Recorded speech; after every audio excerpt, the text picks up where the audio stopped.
loud Yinzers kicking through the door. Loud like a jag-off at a pins game fight. Brace yourself, this ride ain't polite. Two Dum Yinzers, loud and proud. Heads in the clouds, voices in the crowd. Chaos brewing, they don't play nice. Hold on to your iron and grab your prime anti-slice.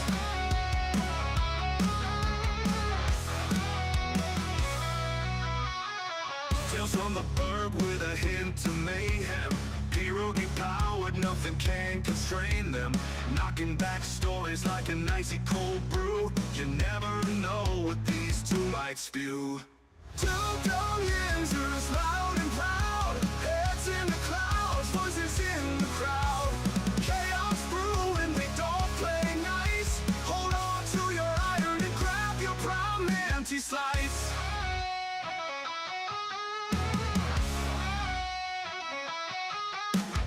Tales from the burg with a hint of mayhem. Pierogi powered, nothing can constrain them. Knocking back stories like an icy cold brew. You never know what these two might spew. Two Dum Yinzers, loud and proud. Heads in the clouds, voices in the crowd. Chaos brewing, they don't play nice. Hold on to your iron and grab your prime anti-slice. Rivers collide where the laughs always flow. Black and gold thunder everywhere they go. The madcap kings breaking every mold. With two Dum Yinzers, the stories don't get old. Two Dum Yinzers, loud and proud. Heads in the clouds, voices in the crowd. Chaos brewing, they don't play nice. Hold on to your iron and grab your prime anti-slice.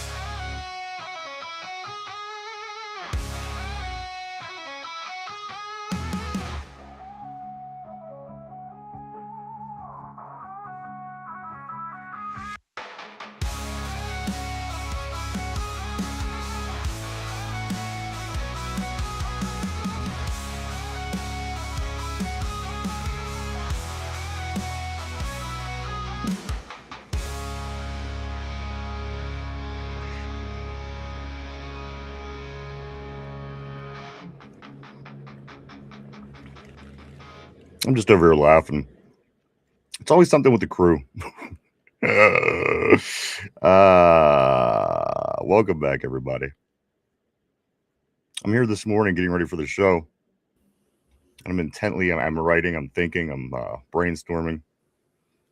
And I hear coming down the hall, doom, doom, doom, doom, doom, doom, 1, 2, 3. And it sounded like what resembled footsteps. And I thought, what the hell? What's the third doom? Doom. There's a third doom in there. So lo and behold, out of my peripheral, I look and I see Mike standing in my doorway here at the studio, and he's holding a cane in his hand. He's walking around here with a fucking cane. Now, Mike, of course, if you're familiar with the show, he's been hurt in many bizarre ways before. I recall he hurt his back by hurt his neck by going backwards in his car, going reverse in the car. It was my back. It was my back. And there was other things as well. But Mike, unbeknownst to me, now is walking around with a cane. Mike, what's going on with you? So this all started probably back November, December, peak season where I work. Busy time of year in the shipping industry. And like I tweaked my knee. I've had bad knees my entire life. And I'm like, all right, I'll hobble along. I'll get through it. And then one day I'm covering for someone helping. I'm covering their work area. And I walk into this truck, miss the dock plate because it was, parked differently than the others in the line. And my knee went something like this. It went away it's not supposed to. And it's probably did something to my meniscus. It is your meniscus. My meniscus, damn it. But I'm an athlete, okay? Fat Jesus, a.k.a. El Tigre, the big cat, the tiger. I kept working through this, going through this. It swells, goes down. I'm fine. Yesterday, I'm taking out trash. I walk down steps. One bag hits into the side of my knee. My knee goes sideways. Next thing I know, my knee's swelled up and I can't bend the fucker. We got to get you. I mean, being the world class athlete that you are, we got to get you one of those knee braces that the offensive linemen wear. Yeah. I need one of those. I wore those when I used to play offensive lineman back in the day. They're not going to fit me now because I've expanded that much. But my God, I need it, brother, because it hurts like a mofo. Sitting here right now, I'm just trying to like stretch it out because I'll stay in the seated position. Next thing I know, I'm not going to be able to bend my knee. It's a rough one here for a fat Jesus, but I'm going to overcome because I'm an athlete. Now, are you going to see somebody because of this, or are you just going to let it linger and say, you know what, I've had a problem with it before and I've been okay? What's your plans moving forward? To quote the cranberries, linger. It's going to let it linger. Gotta let it linger. Gotta let it linger. So Mike is on the, and I told him, I was like, Mike, you got to, I mean, it isn't your, when you walk in with crutches on your teeth or your tongue, I'll say, all right, stay home today. But there's nothing that's stopping Mike from working today. And also, I got to say this, Mike, you look different. And I don't know if you did this. I don't know why you did it, but look at your face. You're all shaven up today.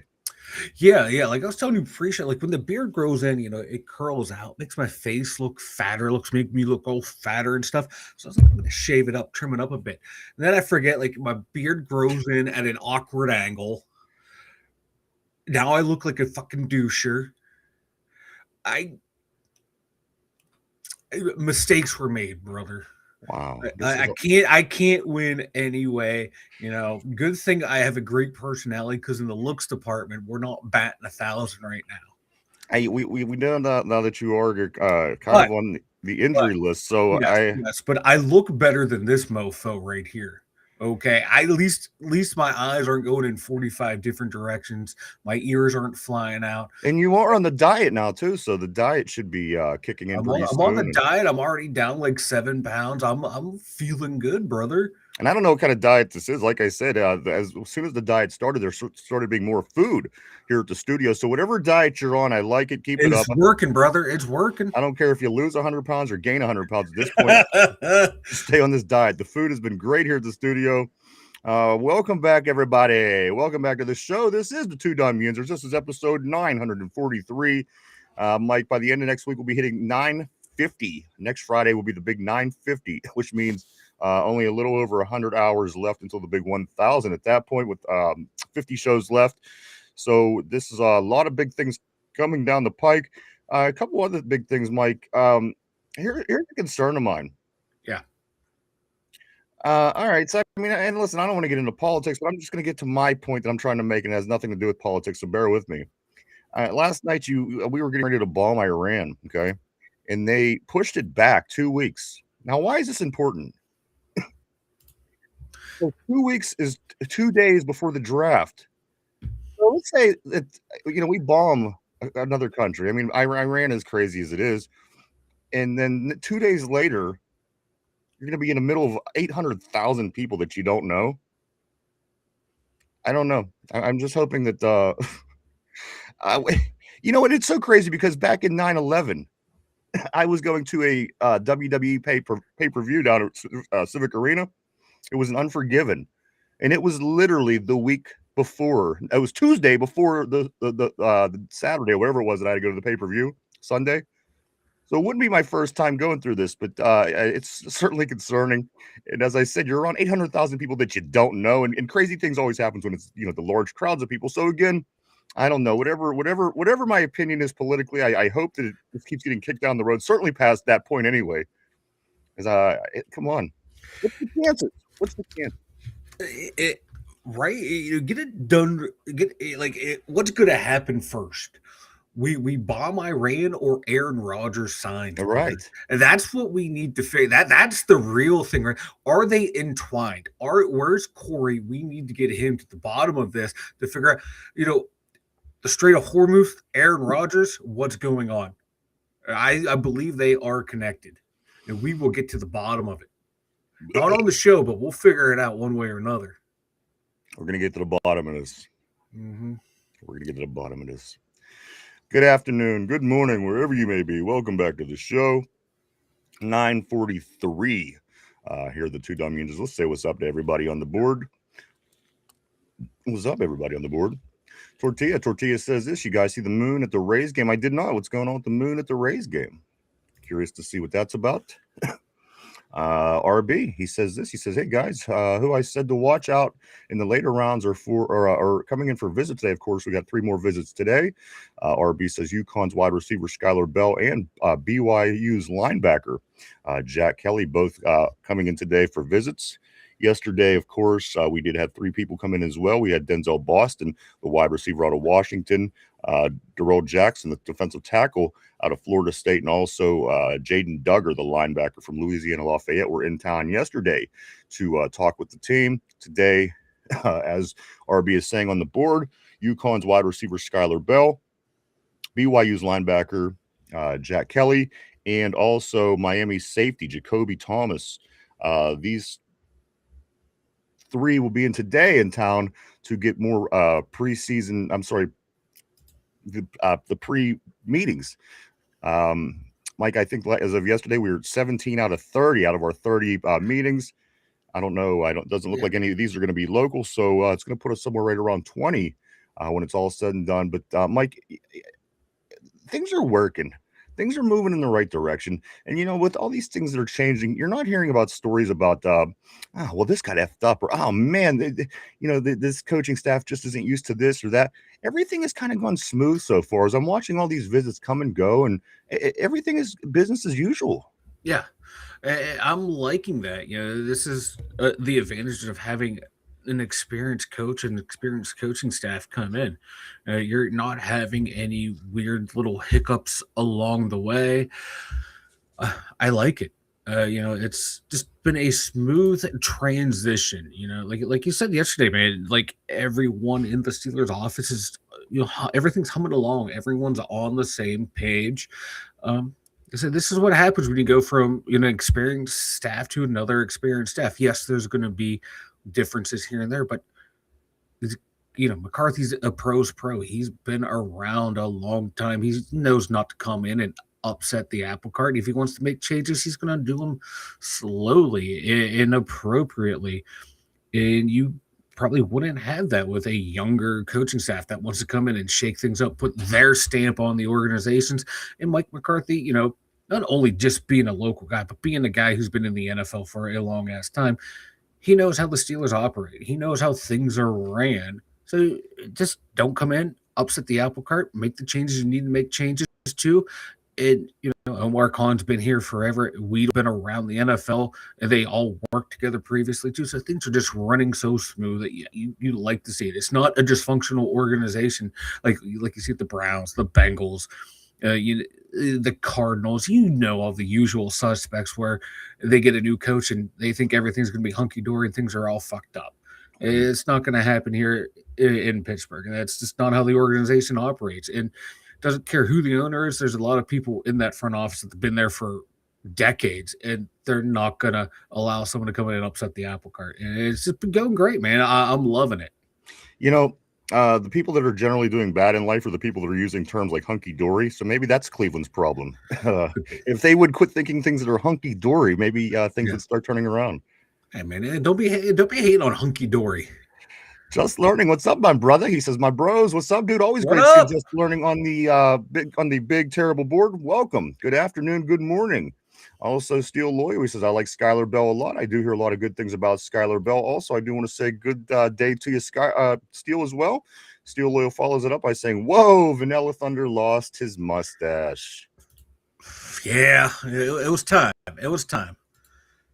Just Learning says this. He says, Mike Vrabel making it with Diana Rossi. What's this all about?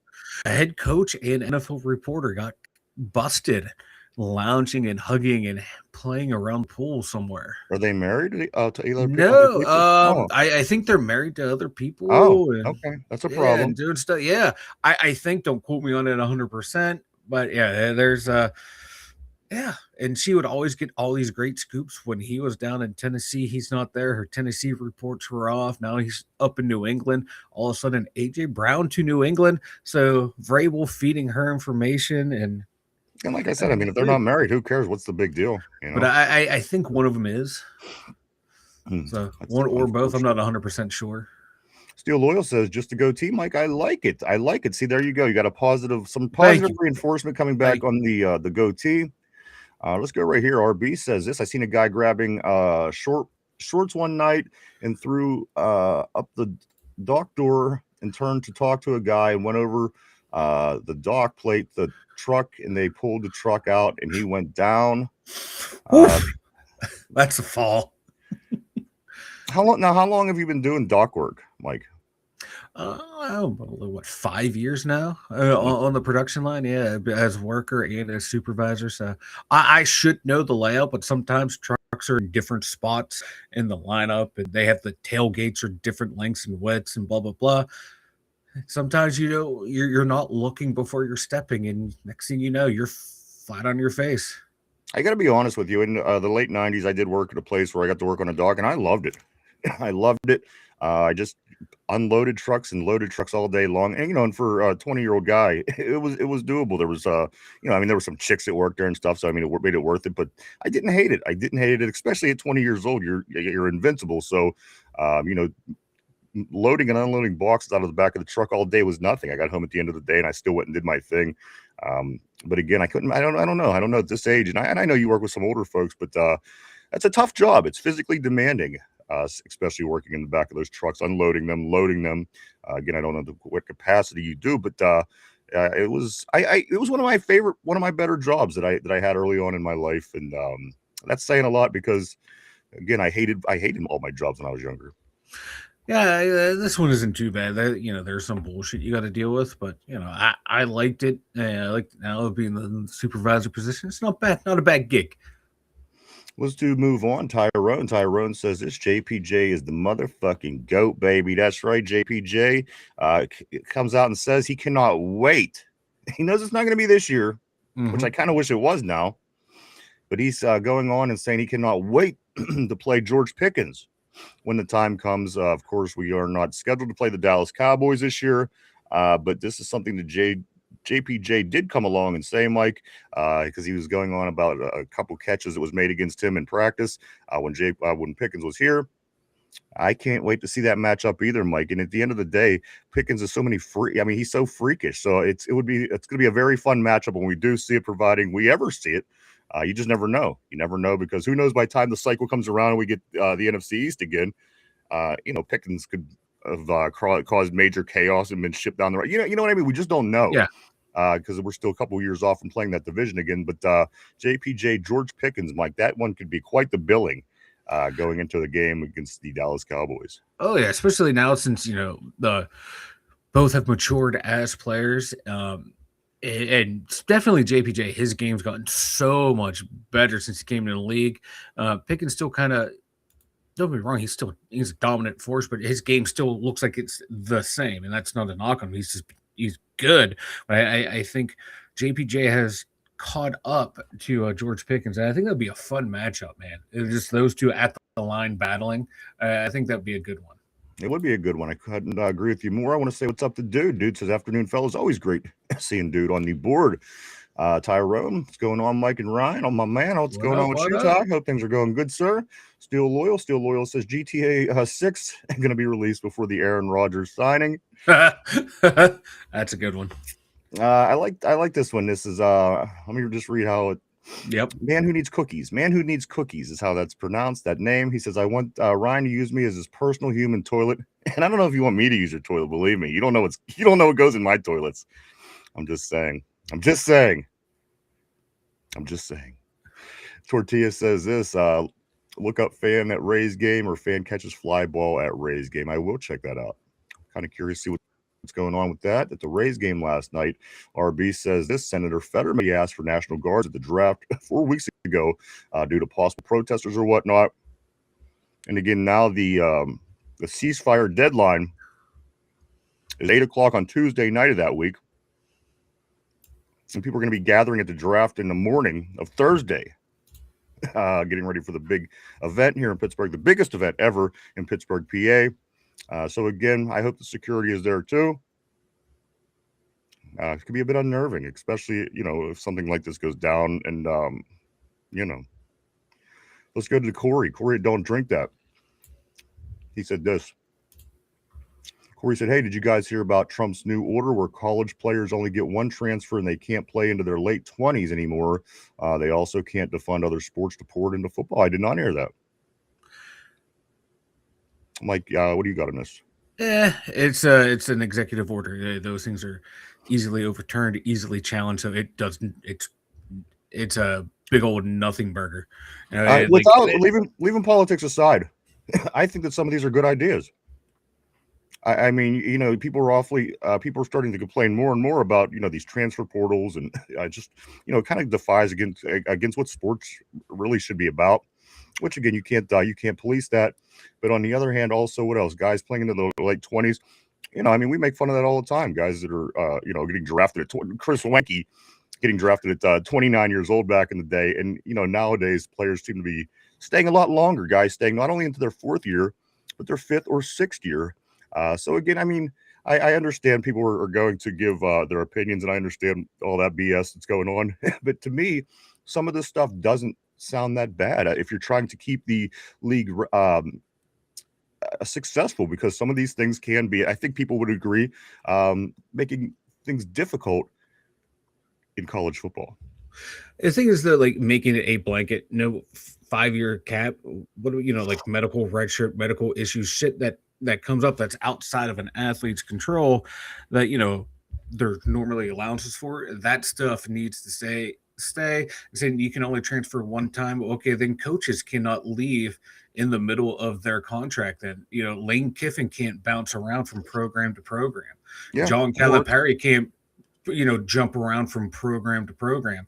It can't just we're going to punish the kids, but we're going to allow these coaches to rake in millions of dollars and do whatever the hell they want to do. Considering that it's their job, and the kids are still in college working toward their job. I think that's the more or less, like, let's be real here. College football has always just been a feeder system for the NFL. Well, if you're doing great academically, it does well for the school as well. And so again, you really have to go clear across the board if you're going to do this.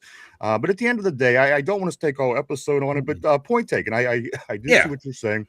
Let's do scoot along here. Let's go to the RBs, or my man RB in the house from the crew. He says this Corey has 5 years of sports eligibility for athletes no matter what. It's a good move in my own. I do too. I do too. That's just my opinion though. Let's do scoot up here to Tortilla. He says, good. I hate seeing kids play 3 different schools. Again, me too. At the age of 27, Mark Malone, Vrabel, going to have to see Father Maxwell for a confession. Let's go right here. Jamal, my man. I'm sorry, Corey. Corey, don't drink that. Says my thing with that is how the F you got time to worry about that while you're dealing with Iran. He's not age for multitasking. Jamal says, gang, what's up, brother? Always great seeing Jamal on the terrible board, my friend. I hope all is well for you as we go 15 days to the draft. Always great seeing Jamal on the board, my man. Tortilla says Vanilla's Doc. I don't want to think about that. Tyrone asks, how many visits do we have left? We have roughly 10. I know it was 17 yesterday. There's 3 people coming in today. I could be off. Maybe I'm missing something, but it's right around 10 visits left. Huh, Mike? Like 10 or 13, because like the local visits don't count for the top 30. And there's been at least 3 local visits so far, with Jaden Duggar counting because he grew up in the area. Kyle Lewis because he went to Pitt, and the tight end from Penn State. So I think we still have probably it's around 10 to 13 visits left. Yeah. And if any of those other guys are local visits, that won't count against it as well. So if that answered your question at all, well, it's vague, man. It's like 10 to 13, depending on, those local visits. He said, Tyrone's probably sitting there thinking, okay, we got about 10 to 13 left. Let me ask the guys. I'm sure they know. And then we, in about 14 minutes, explained how we have 10 to 13. And yeah. Hey, I'm answering questions. Stop yelling at me. You stop yelling. Just Learning says this. I work at a gym cleaning. The view is everything. Yes, I can imagine so. Check out the buns on that one. Hey, Yeah, I bet he works out. Thanks, man. Ty says this. How many visits we got left? Okay, we did get this one. Scoot up here to Jamal. Jamal says, "Ain't no way I'm moving boxes." That's what I'm saying. Back in the day, I didn't mind it. I mean, you know, drink a bunch of coffee before you went in to move boxes. Next thing you know, the day was over. You lost 50 pounds and you were in good shape. Now, you know, getting older, it's different. Things are a little different now. So it be what it be. Ragu, I do want to say what's up. Welcome back to the board, the terrible board. Ragu 8804 says hello, Yinzers. Hello, chat. Great to see you back on the board today. Hope everything is well for you. Ragu. What up? Tyrone says 24 guard whoever and whenever. I don't even care who it is. Ty says. Jay says he could shut him. He could lock him down. Lock him up.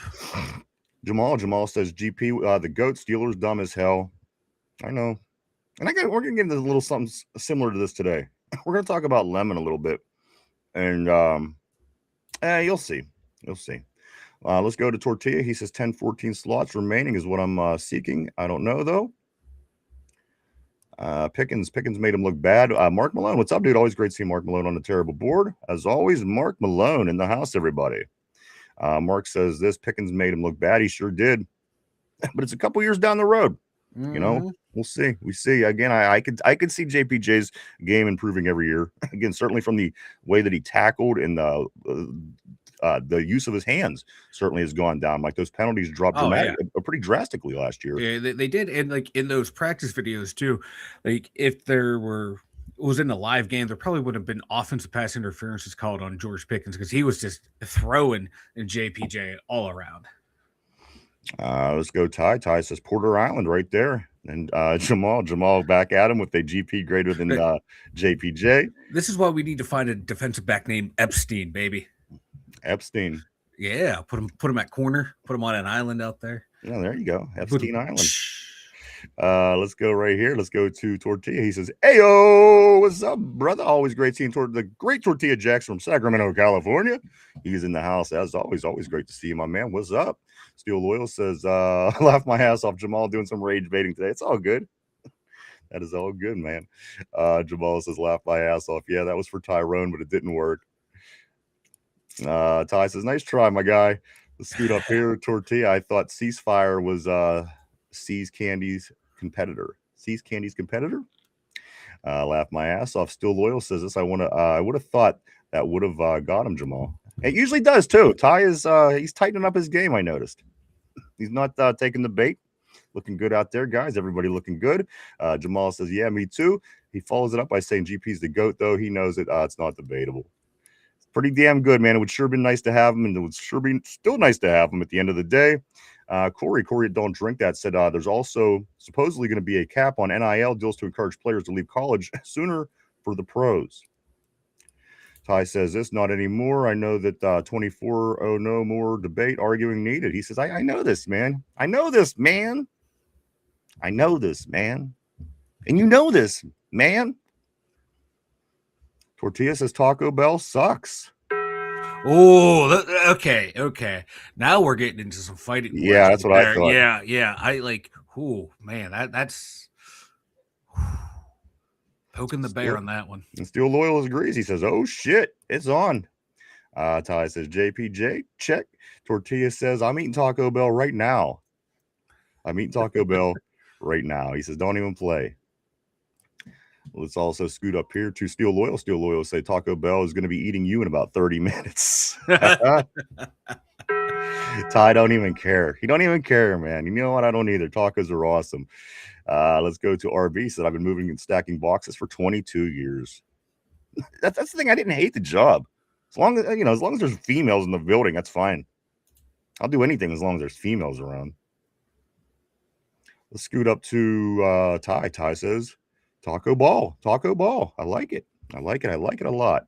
Let's go to RB. RB says this. He says top 30 visits do not need to be made public. The league will know, but are not required to be made public, so no one knows what is left. Really, it seems to me, if I had to guess, I'd say right around 10, but Mike says 10, 13. And I did figure the some of the locals into till about yesterday. So again, I'm not sure. I don't know if there was Duggar, of course, would have been local yesterday. So you could add that into the equation. But besides that, I don't know. I would say roughly 10. Mike says 10 to 13. So if that helps at all, Taco Bell is the go man. I you know what? I've been in the mood for some tacos lately. I missed it yesterday because Mike got some of the best pizza in town.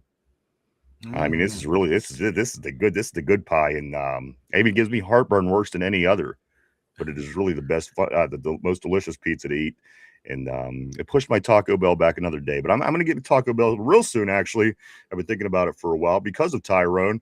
But guys, I do want to say welcome back everybody to the show. This is the Two Dum Yinzers, and as you know, Wednesday is. No, I said hump everything. What? Too much. It's hump day in the house. Welcome to the show. This is the Two Dum Yinzers, and Mike has no facial hair, and he's walking with a cane. God damn, man, we got all kind of issues here, but that's all right. That's all right. Look at him, just like with this cane. Where'd you even get this cane? Where did you? Like I said yesterday, I seen you, and you were fine. Today, I hear you clonking down the hallway with a fucking cane. Dude, I was so bad. Like at 2 a.m, I was getting up ready for work, and I could not move my knee. I had to call my boss. I talked to him like, yeah, dude, like my knee's all fucked up. I can't come into work today. He's like, all right, yeah, it's cool. You didn't go to work because of your knee? No, yeah, I couldn't walk, man. It hurt. And then later, he called me after work, see how I was doing. He's like, to be honest with you, I really didn't hear you because my Bluetooth disconnected from my car. But what, did you say your knee's all fucked up? I'm like, yeah. Did you do it at work? No. He's like, all right, cool. Hey. Yeah, that's another thing. I should have said, yeah, we could have filed a complaint and I could have raked them in for millions of dollars. But that would be fraud, and we do not do that. Let's go right here to Corey. Corey says this. He says, when I eat Taco Bell, I feel like that South Park episode, Human Centipede. I apologize to my toilet. Or no, here from the Burritos Supreme. Tortilla says this: if they put an escape room inside Taco Bell, Tyrone would be in heaven. And finally, Mark Malone says, I'm going to make some tacos tonight. That sounds great. Mexican's always good. Mexican is always good. So fucking good. Pirates, Mike, they win again last night, 7-1 over the Padres. They improved their record to 7-4 overall. Paul Skeens goes 6 1/3 of an inning. Mike flirting with a no-hitter all the way into the 6th inning. He gives up a run that inning, though. He finishes with Paul Skeens. If I could find where I have it here. Paul Skeens finished with giving up 2 hits, 1 earned run, 2 walks, had 6 strikeouts on the night. He gets the win as the Pirates, Mike, they finished the last of 3 today against the San Diego Padres. That game had started 15 minutes ago. Game 3 is the afternoon game here in Pittsburgh. Then they go on the road to Wrigley to take on the Cubs for 3, and then they're back home for about another week. So go Buccos. Mitch Keller on the bump today. Hopefully we could win this series. Mike, if we win, it'll be 3 series wins out of the first 4. We'll certainly take it. Other big news with the Pirates, Connor Griffin getting his contract figured out, Mike, 9 years, $140 million, the richest contract in Pittsburgh Pirates baseball history. As a matter of fact, Mike, Connor Griffin is just in his since they came home, he's only been in the league. He wasn't even in the road series to start the year. Connor Griffin, Mike, he had 2 hits yesterday. He went 2 for 4, 2 RBIs and a run, already looking like he's off to a good start. And also Brandon Ashcraft, Mike, who pitched the other day. He is only the 4th Pirates pitcher. There's only 3 ahead of him that has, in the live ball era, posted better ERA in their first 10 games than Braxton Ashcraft, Mike. They would be Cy Blenton back in the 1930s, Zach Duke back in 2005, and Paul Skeens in 2024. Nobody else has had a lower ERA than Ashcraft has in Pirates history after first 10 games. I like it, man. Looks like we got ourselves a baller right there. Paul Skeens, man, I can't wait till the day he gets some no-hitters, a complete perfect game. He's definitely going to have that. I was hoping last night he would get the no-hitter. But, hey, we got the win. That's all that matters. Connor Griffin. He's going to get it. Don't get me wrong. He is too. Yeah. Just a matter of time. Yeah. He will probably get multiple no hitters in his career. I mean, come on, he's. We have a nice young team right now. It's crazy, and we're actually paying money. So we'll see how this whole thing plays out. But Mike, the other team heading to the playoffs here soon, the Penguins. I forgot to mention the other day when I announced their last score, when they did beat the Florida Panthers up over the weekend, Mike, they eliminated the Florida Panthers from the playoffs. Now, mind you, 3 years ago, when we first got eliminated and broke our streak of like 18 years or whatever it was in a row going to the playoffs, the Penguins, it was the Florida Panthers that eliminated us. And then they went on to go to the Cup. And then last year, in the second year, they went on to the Cup. Last year, they went on to the Cup. Now they're going to be they're eliminated by us. And if the Penguins get in, I don't know. This thing kind of feels like it's going in a complete circle. Mike, and maybe the Penguins could do something big in the playoffs. I would love that, to be able to get into the playoffs, like you said, have that whole cycle come full circle for this core to go to on a Stanley Cup run, maybe win one, wrap up the career of Letang, wrap up maybe Malkin's time here in Pittsburgh. That'd be an awesome full circle story. If there's one player that could will it to happen, it would be a healthy Sidney Crosby. And I hope it happens too. And I think also in that game too, I think Malkin passed Yager in point total as well as the Penguins or all time. A lot of good things are happening with the Penguins right now. So there are Pirates, our Penguins, everybody's looking good. And Mike, the Steelers, you got to feel optimistic about what's going on earlier. Again, kind of off to a pretty seamless start. Not any really issues. Again, a whole new coaching staff coming in. That whole thing. It really, always you got to give yourself a little wiggle room. And so far, we haven't needed it. Coach M and staff things are looking good. We're going to get into that and a lot more today. Let me just grab a few more of these messages before we do that. I don't want to get far behind. I'm going to go right here to, where am I going to go? I'm going to go right here. Steel Loyal says, y'all see the brawl with the Braves and the Angels? I have not. I'm missing all kind of good baseball stuff. I missed the Tampa Bay Raid the Moon at the Rays game. I missed this big fight. Dude had the ball in his hand when the guy was charging him and whacked him in the head with the ball in his. And this is what I hate. Baseball. Oh, there was a brawl. No, you got balls there, you got bats there. Fucking use them as weapons, because if a pitcher throws at me, I'm charging the mound with my club and I'm swinging. Why is it okay for him to head hump but not me? And if you're going to charge the mound at me and I got the ball in my hand, I'm beating you with the ball in my hand. This is heady gamesmanship. This is smart. I like it. I don't think he should be suspended. I think he should actually be rewarded and paid extra by MLB for thinking outside the box. I like fights in baseball, and I love it. And I'm the guy that likes crashes in NASCAR. So anything that kind of excites, brings the excitement level up in some of these sports, I'll take it. The fight in baseball, the fight in hockey, the car crashes in NASCAR. Sometimes you need a little bit of this extracurricular to keep the sport spiced up. So I will check that out. Braves and Angels, you say. Tyrone says my Reds are on fire. It's gonna be pretty tight this year between us, the Reds, and Milwaukee. Watch, it's gonna come down to it. All three got pretty good teams, all three within a game, I think, of one another in the division. Let's go right here to Tortilla. He says that Griffin contract looks like a steal. I think it will be too. If it's going to take a while for him to completely adjust and become acclimated to the MLB game, because he only played in the minors for a little bit last year. So I'm willing to let him struggle, but my God, what you can see, he's going to figure it out sooner than later. Yeah. I mean, once he there's does, other people, Mike, there's guys that's been in the pros for years that are struggling. Yeah. And then Connor Griffin, 19 years old, steps right in and is able to do what he's doing so far. And again, big 2 hits yesterday. Two RBIs, 1 run. The other day, he gets the big double, his first ever at bat in the pros. Mikey gets a double, knocks in some runs, and ultimately helps win that game by scoring his run. So big things coming down the pike for the Pirates and Connor Griffin. We're excited. Again, the Pirates underway today in the rubber match between the Padres.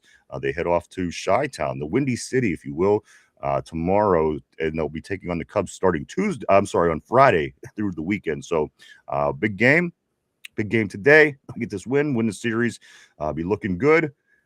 And here's the thing about the Pirates. every single person is a Pittsburgh guy. If the Pirates start to play well and start to exceed exceed expectations, every male in the Western Pennsylvania area is going to love it. It's Oh like yeah. everyone. I mean, people love the Pirates. I mean, and here's the thing: nobody really says it because they're so pathetic and terrible all the time. So we don't want to be embarrassed. We don't admit it. But there's not a guy in Western PA, Mike, that won't be excited if this Pittsburgh Pirate team becomes a competitor this year and gets anything, close to what it was in 2013, 14, and 15. At the end of the year, being in the race. You know what I mean? And they make so much money that stadium sells out. I just don't understand the thought process of the owners and the GM, Mike, that took this long to get this to this point where they decide, hey, you know what? Let's spend money to try to win to make more money. Exactly. There's a concept that works called business. Yeah, and you're paying your young superstar early. Hopefully, you can get your pitcher locked up sooner rather than later. You got a fun thing going with hoisting the cone that people are buying There into. it is, everybody. And you can find that over at our new merch store. Look at that, very cone. affordable. The price is down too, guys. Listen, this is not the point of the show. It never is. It's not. It's not. It's just a fun little thing here. But Mike did create that. Put that back up. What are you doing? What's the matter with sorry. you? And Mike created this with his own creativity.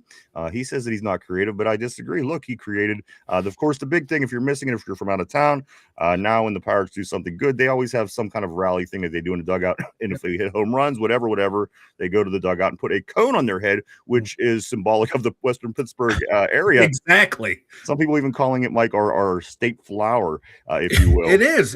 You can tell spring is near because the traffic cones, they bloom before any of the goddamn flowers. They sure do. It's unbelievable. Never. Yeah. You see more cones in this town than you see grass or flowers at the end of the day. Yeah. But that is the new big thing here in town. Do check it out. And Yeah. the price is down again to $16. I'm definitely getting me one, Mike. That money. It was what the Zoltan. What was that? Zoltan. The Zoltan back in the 13, Whatever 14, and 15. Yeah. And every time that somebody does really good, they have that one good rally thing. Yeah. And this year we have cones. But I do have to say this, Mike. The the state police are actually reporting saying people were stealing a lot of these cones, taking them to the games, and obviously not things that need to be blocked off by big orange cones aren't being blocked off anymore. So this could be an issue. It could be an issue, and this reminds me of my youth. We want to go and get the little cones. We go and get the big ass barrels to see how many you could collect. The blinking lights, because each color represented like a different department. My brother had like the yellow, the red, the blue. I remember me and my buddies, we took his mom's minivan, and here I am with our starting left tackle hanging outside the minivan. I'm trying to pull him back in while he's pulling in a traffic cone while there's a cop behind us. Yeah. It's just fun, stupid little things you do when you're younger. And I'm glad to see now that people are continuing that tradition by grabbing these traffic cones and taking them to Pirate games. It's funny. It's funny. It's not hurting anyone. Hopefully stealing these traffic cones is not hurting anyone because, my God, it's a fun little prank. Let us have our fun, Pittsburgh. But again, do check that out. I mean, again, it's funny, it's cool. It's and again, that's not the purpose of this show ever. I just wanted to Mike did create that. We thought it was kind of funny. Yeah, so. it's funny if anyone buys it, that money goes right back into absolutely production value for the show. Let's do Scoot Up, Mike. Mark Caboli, the great Mark Caboli here in Pittsburgh is on the board. Mike, he says, "Who said Taco Bell?"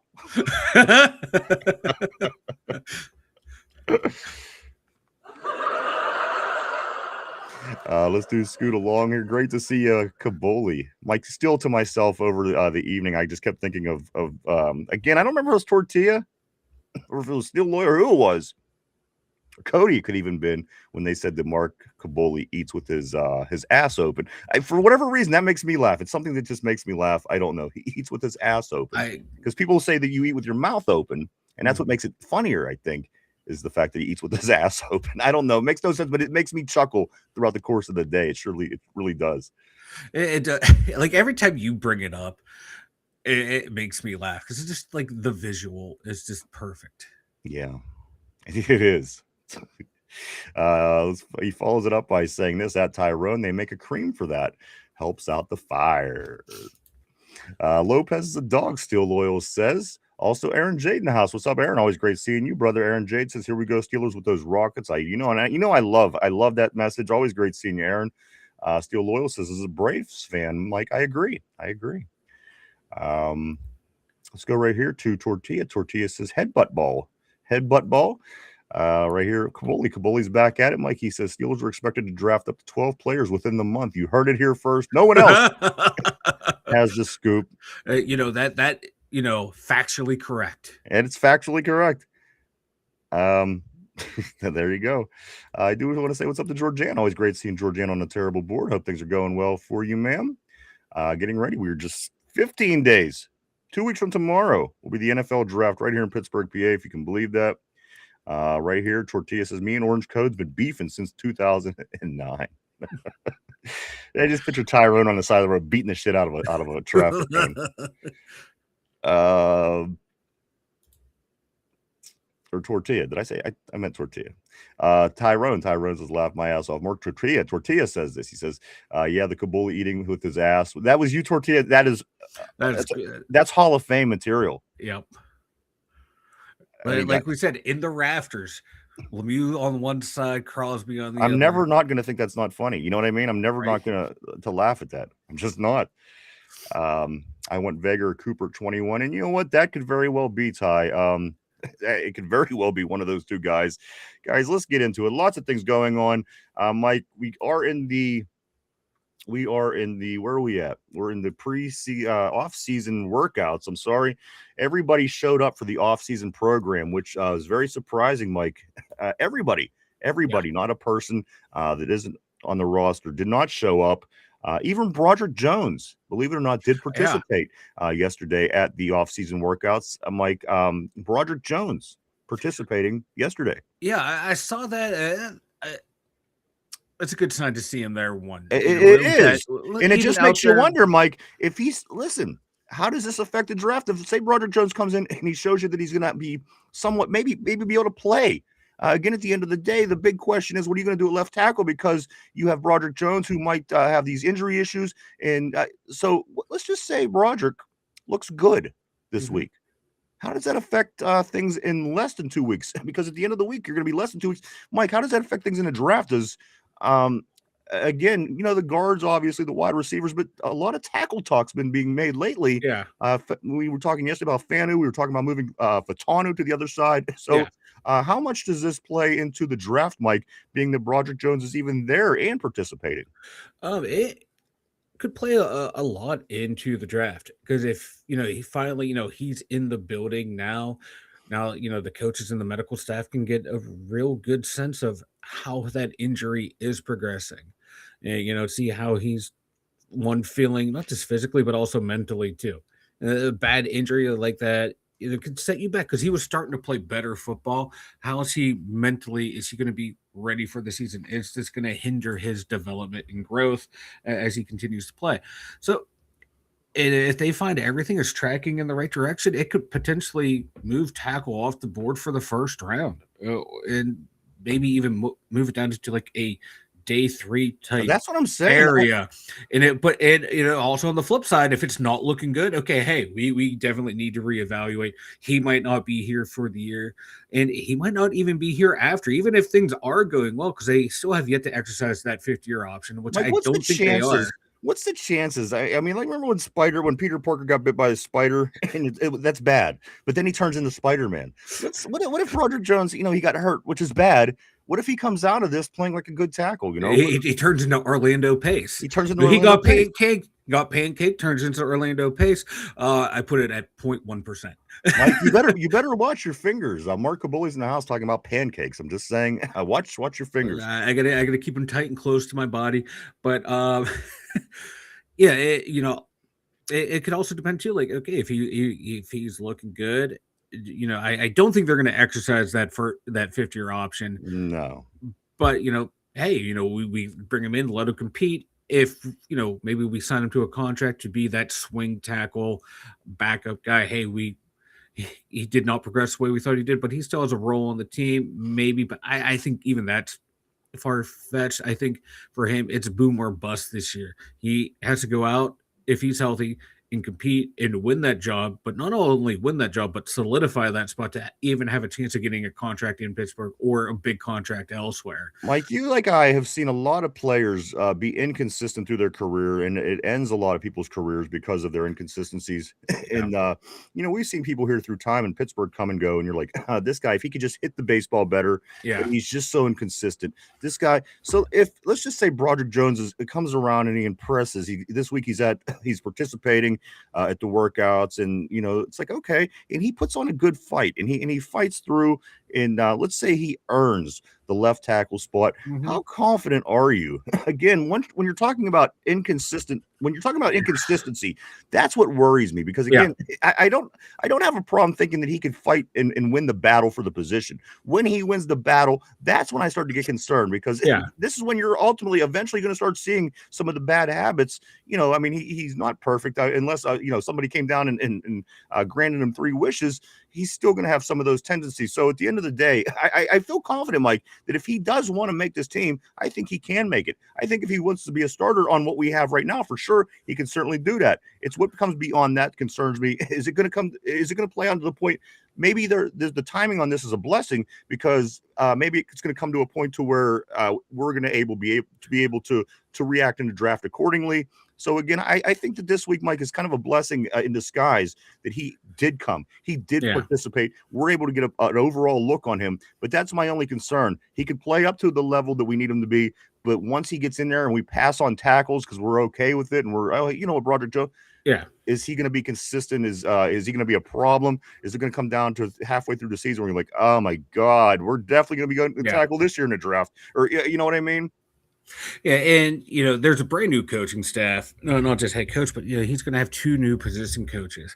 Are they going to be able to think and be comfortable that they can correct all of his shortcomings and mistakes in such a short amount of time, whilst also overcoming his injury and rehabbing it? And I just right now it has that feeling that Dylan Cook is going to be your starting left tackle, and Broderick Jones might start the year on IR, depending on even if he's healthy enough. Maybe do they just want to set him down for a while to let him be completely healed and get back out there? Because that injury is no joke, man. That stuff can ruin your end your career. So it's going to be a tough uphill battle for him. I just have a feeling like we maybe use a 3rd or 4th round pick on a tackle as a backup insurance to have someone to develop along the way in case he can't make it. Well, and the Dylan Cook experiment these doesn't kind of work. things are totally possible when you have 100 picks like we have. Yeah, so I know a lot of people like him just because of his size. Some people don't like him because of his size, but maybe just a name that keeps popping in my head is Markel Ball out of Miami or was Miami or Florida, just because he came in for a pre-draft visit, so they were kind of looking at him. You also got just a couple other late round tackles out there that they could look at to potentially come in, and if they can develop, go to the right side and flip Fatano to the left.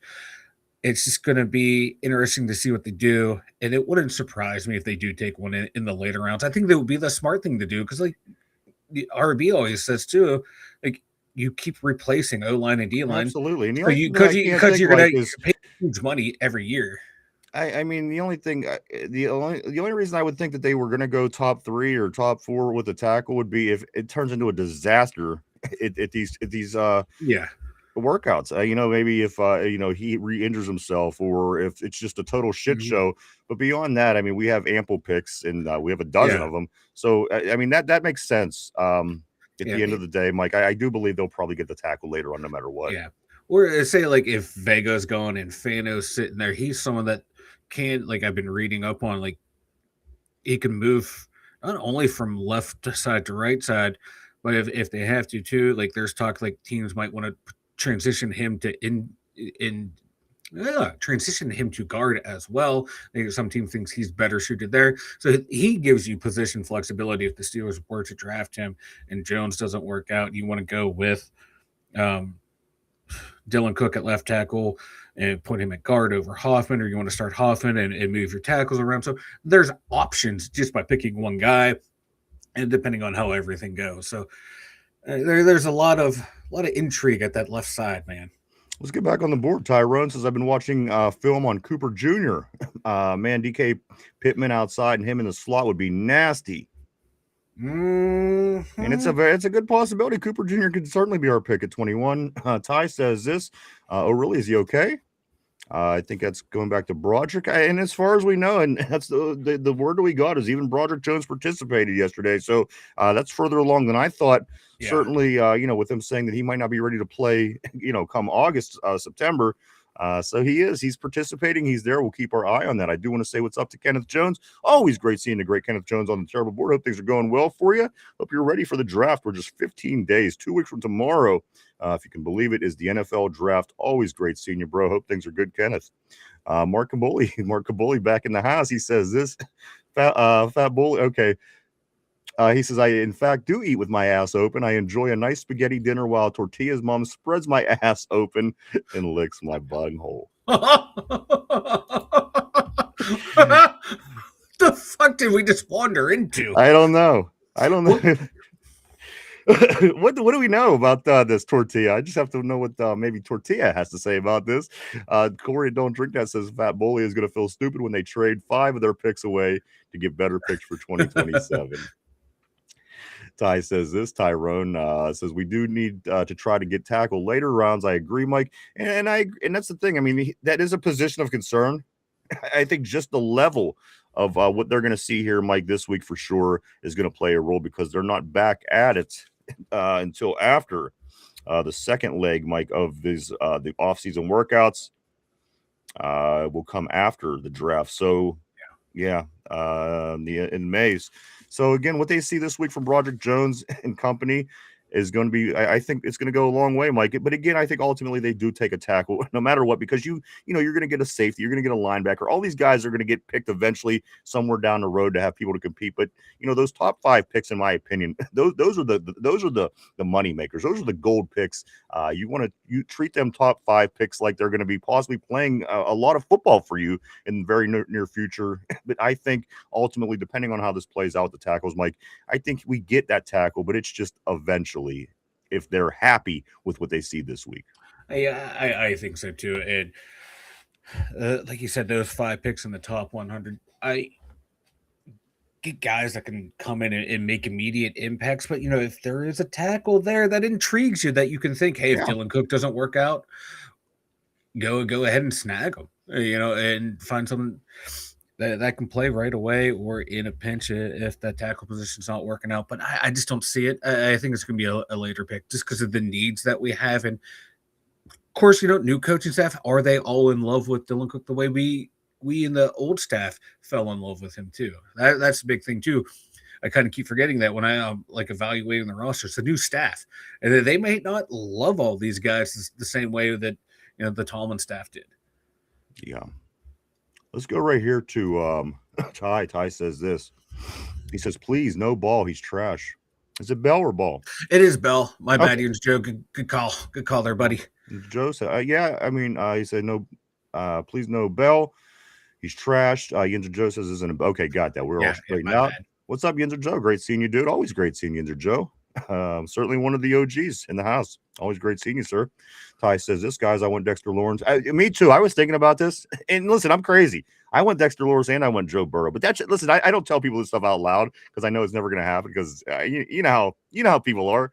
But my God, could you imagine having a franchise quarterback, providing we could keep him off the ground and keep him healthy, and then also having a Dexter Lawrence on the other side of the ball? This was just some of my daydreams yesterday, Mike. A little Dexter Lawrence, a little Burrow. I don't know. Just me being crazy. In an awesome, perfect world, I would love it. Yeah. Give it to me in a heartbeat. Like I said, I will sacrifice Derpy's left testicle. I would too. To make this happy.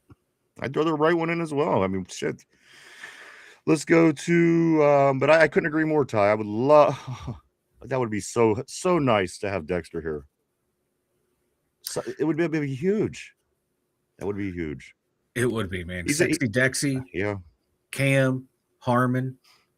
Then now your second wave of guys are looking good, looking a whole hell of a lot better. Man. I couldn't agree more. Ty, what's going on? Yinzer Joe, my man. Always great seeing Yinzer Joe. Joe says this, though. Sorry, I haven't been here in a bit. Had a nasty storm and been cleaning out my flooded basement for a while. Oh, that's not fun.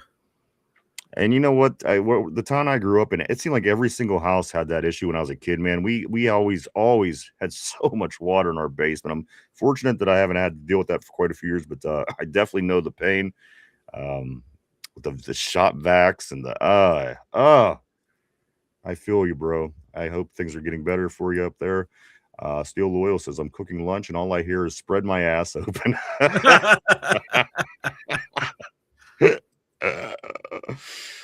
Yeah. Let's go to Ty. Ty says, damn, man. Hope things are well. Of course, that is to Joe. Corey, don't drink that. He says this. Corey says, that's a Tater burner account. That has to be. Mark Caboli, that has to be a Tater burner account. But do we think Tater is that creative? No, we don't. I don't know who it is. Who knows? It could be Caboli. He's giving some very telling details today, Mike. It could very well be the real thing. You never know. What the hell, Tortilla said. Also, let's go up here to Yinzer Joe. Thanks, Ty. It's getting better, my man. It sucks. So, I mean, if you're prepared for it, it's one thing. But if you're not, and you have like boxes, and you get, fuck that nonsense. Then you got to worry about mold and exactly. You got to throw everything out. Yeah. You put things there to store it because it's stuff that you want, but you don't have space for, and then it gets ruined. Let's go up here. Tortilla says, I'm gonna beat the real Caboli's ass over the fake Caboli's comments. And that's only that is fair. I'll allow it. I'm gonna beat the real Caboli's ass over the fake Caboli's comments. I like that. Let's go up here to Ty. Ty says Omar has a plan with this draft. I trust. I do too. I do too. I'm happy. I'm content with what Omar Khan has done to this point. And as I said, if you're not, you have to think to yourself, the Steelers never in my life had what they did what they've done over the past 2 seasons. And again, it was, you have to see how things are going to play out. Everything's not going to be perfect, but yeah, you start out, you bring over, think about the Steelers for your whole entire life. And then 2 years ago, you bring in Russell Wilson. I mean, come on, he wasn't great, but he was a big name around the league. Justin Fields, where he was picked out of the draft. I mean, and then you go beyond that, and you're looking at Jalen Ramsey, and you're looking at Aaron Rodgers from last year, and DK Metcalf, and Patrick Queen. All these people that Omar Khan got for us, Mike. You would have never seen this, and I've never seen it in the history of the Steelers. The way that, and it's not just going out and getting free agents; they're going out and Michael Pittman Jr. Yeah. I mean, this guy's going to be a huge part of this football team. And you never really seen the Steelers, and I know some of the older fans here would agree with me, Mike. I trust Omar Khan, and it's because I know that he's not afraid to make moves. And a lot of times John says on the board, of course, Big John Stud, he talks about what it is that Rooney allows them to do, but it's certainly been different under Omar Khan than it was with any of those GMs, Mike, leading up to this. So, whether he eased up a little bit or it's not the case, Omar Khan, he gets it done. And at the end of the day, people can say, well, you didn't win any Super Bowls. You're not doing, but you know what? Again, when is any time in your life you recall any players of that nature in the numbers that they've been coming here? Is it ever happening like that, Mike? Never. Maybe let's say you get one. You pull over a Kevin Green in 1995, and it's like, oh, look at this. We have a big name. But it's so different now, Mike. I'm content, and I do trust Omar Khan, and I am fired up for this draft. Me too. And you figure, we brought in Justin Fields. Okay, cool. We brought him in. He started a few games. Same thing with Russell Wilson. They got us to the playoffs, but or close to the playoffs or playoffs. I forget we lost that year with them. I think it was. No, it wasn't the success what we wanted, but guess what? We flipped both of those guys into a 4th and 6th round pick. We flipped Deontay Johnson into Dante Jackson in a 6th round pick plus another 6th round pick in the comp pick. We let Dan Moore Jr. walk when someone like Kevin Colbert probably would have re-signed him. And guess what? Dan Moore Jr. is a 3rd round pick. We get a 3rd round pick for him. we would never would have done moves like this. We would have signed a lot of guys to where we'd never get any of these comp picks. Some of these like Fields and Wilson, we never would have brought in to Dude knows what potentially he's lose doing. them to get that stuff. So we're adding picks, and it was all part of the plan for this draft this year in Pittsburgh. We were hoping to get our quarterback, but things change, and that now they're adapting on the fly, and they are. You see the moves that they're making are being to remain competitive, but also have these guys here for the next couple years while we build a team I and don't think anybody. have a good quarterback in place. They have a plan in place. They've been executing it. It's a long-term plan. It sucks. We all want that quick fix turnaround, but got to remember, this is the Steelers. We were lucky What's the big to do what we're doing now. What's the big argument against Omar Khan? And again, like I'm kind of going on about all the things that I like. I mean, you're right. Handling this on the fly, there's no blunders. There's nothing it's coming down the pike where you're like, oh shit. If the last guy or if we had somebody else, that's never the case. Omar Khan has been able to do this on the fly very well. At the end of the day, Mike, what would be the argument against Omar Khan at this point? Because I have none, to be honest with you. I have zero against Omar Khan. People are gonna say like, we haven't hit at quarterback position. Well, the last regime liked veteran quarterbacks, so we've been going out and getting veteran quarterbacks. We didn't get that wide receiver too. Well, the last regime wanted to use tight ends, run the ball more. Doesn't matter who's out there. We're going to rely on the defense. Now you get an offensive head coach in here. Guess what? All of a sudden, we went out and got our wide receiver too. So he's building the team in the parameters of like what the owner and the head coach wants. Now we have a different head coach, and now he's reshaping the roster into that vision. And like I was saying before, like you forgot what you were saying, wasn't it? We fans and all that, we want that big massive quick turnaround. Before Omar Khan came in, like you said, we didn't do all these little things that we're doing now. So to expect him to be given the autonomy to have a complete total tear down and rebuild, that's not going to happen the way Seattle did it. So now we have to do it within the parameters set up by the owner of we want to remain competitive while also getting better at the same time and rebuilding, which is a tricky thing to do. And it's going to take a little bit longer. But if you're actually studying the Steelers, what they're doing, they've been chugging along and improving every year. Players are getting better every year. The results haven't been there, but you can see players getting better every year. Hopefully, new coaching staff with a more offensive mind outlook and a new modern look to the NFL, that should accelerate the growth of this organization. Yeah, how about we let some of the viewers give their opinion for a while? Let's jump in here. I take 45 minutes to talk, and I never hear the end of it. Well, it just kind of ran on. I know when I started falling asleep, I knew that it was running. Let's see. I know too. Like I had a thought, I wanted to get it out there. Going. I lost it. It came back. Let's get You're still talking. Look at you. It must be this injury. I don't know what's going on with you. I think it is, and I'm not Let's even go on to Sash. medication. Sash says this. Yes, Sash says, "What's up, lads? Always great seeing Sash all the way from Switzerland. My man, great seeing you, Sash. Welcome back. Great seeing you on a terrible board." Also, Corey, don't drink that. Says Google is a powerful machine. Anyone could come up with Kaboli's information.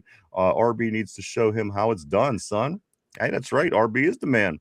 Steel Loyal said Steeler Nation worldwide. That's right, baby. All the way from Japan to Switzerland to Ireland to South America to Canada, everywhere, man. Welcome to the terrible board. It's all about the Steelers, yeah, baby. Welcome. Ginger Joe says this. Who wouldn't want Sexy Dexy? But he's going to be expensive and would kill our cap. Not only that, how do you sign Rodgers or the rookies you drafted afterwards? Good point. Steel Loyal. Figure it out. Go ahead. What'd you say? I said Omar Derpy. Derpy, come on. What are you doing? All right, one more time, and then I'm gonna go to the next message. Go ahead. Omar Khan and his team will figure it out. All right, I like that. Here we go. Let's go to Steel Loyal. He says the Browns are hosting Oregon's tight end Kenyon Sadiq, potentially the first tight end off the board on a top 30 visit today, source said. Tyrone says facts. Ryan Pittman for 6 as a fleece, and Dean for $12 million. Rico better and cheaper than Gainwell was Was Day a good sign? Samuel, you like what we've done? So I got to be honest. I love what we've done in this offseason. And again, there's a reason that people are giving us the credit and our team the credit and saying that we won the offseason so far. Again, what does that mean? We don't know. We're not going to know what the winning of offseason is until halfway through the season when we see what those players do. But Mike, I got to be honest with you. This is exciting, and this is something we've been missing for a long time in Pittsburgh. You'd see the big names, they'd go to Dallas. You'd see the big names, they would move, they would go here, they would go there. But you never had it here. So this is a lot of fun and on multiple layers, I think, for Steeler fans. It is too, and like the moves have been smart moves too. The contracts handed out, or the money is not going to ruin the team. It's not going to put us in salary cap hell. I just smart moves all the time. So if a move is bad, we're able to move on from a player if it doesn't work out to where it's not hindering the team in the future. I like it, man. Like I said, the owner wants to compete, so we're never going to have that full teardown that like a lot of us would like to see, to stockpile a shit ton of picks and make all these fancy moves. But we're doing what we can, and it's working. We're chugging along, but hopefully, new coaches, man, we shoot off into the stratosphere. Mike, this is a comment by Derek Harmon after the start of the workouts. Mike, this was said by Harmon, of course, the rookie last year, first round pick. He says, didn't expect so many veterans, end quote, is what he said about the show up, the attendance for the workouts yesterday. He says, I didn't expect so many veterans. He says, but we are excited. He says, we're excited about the Steelers' commitment to the at the start of the offseason program, is what he said. I'm sorry if I fucked that up. Excited about the Steelers' commitment at the start of the offseason program. He used the word we, which is, it's not just Derek Harmon. It means, again, Mike, as we were saying earlier in the week, it just feels different up there. Yeah. I'm not saying anything about anybody or anything in the past. I'm just saying right now what we have going for us, this has to be encouraging because it's just, things are working. It's going smooth. Again, I don't want to play comparisons. At the end of the day, everybody is happy. The organization seems happy within.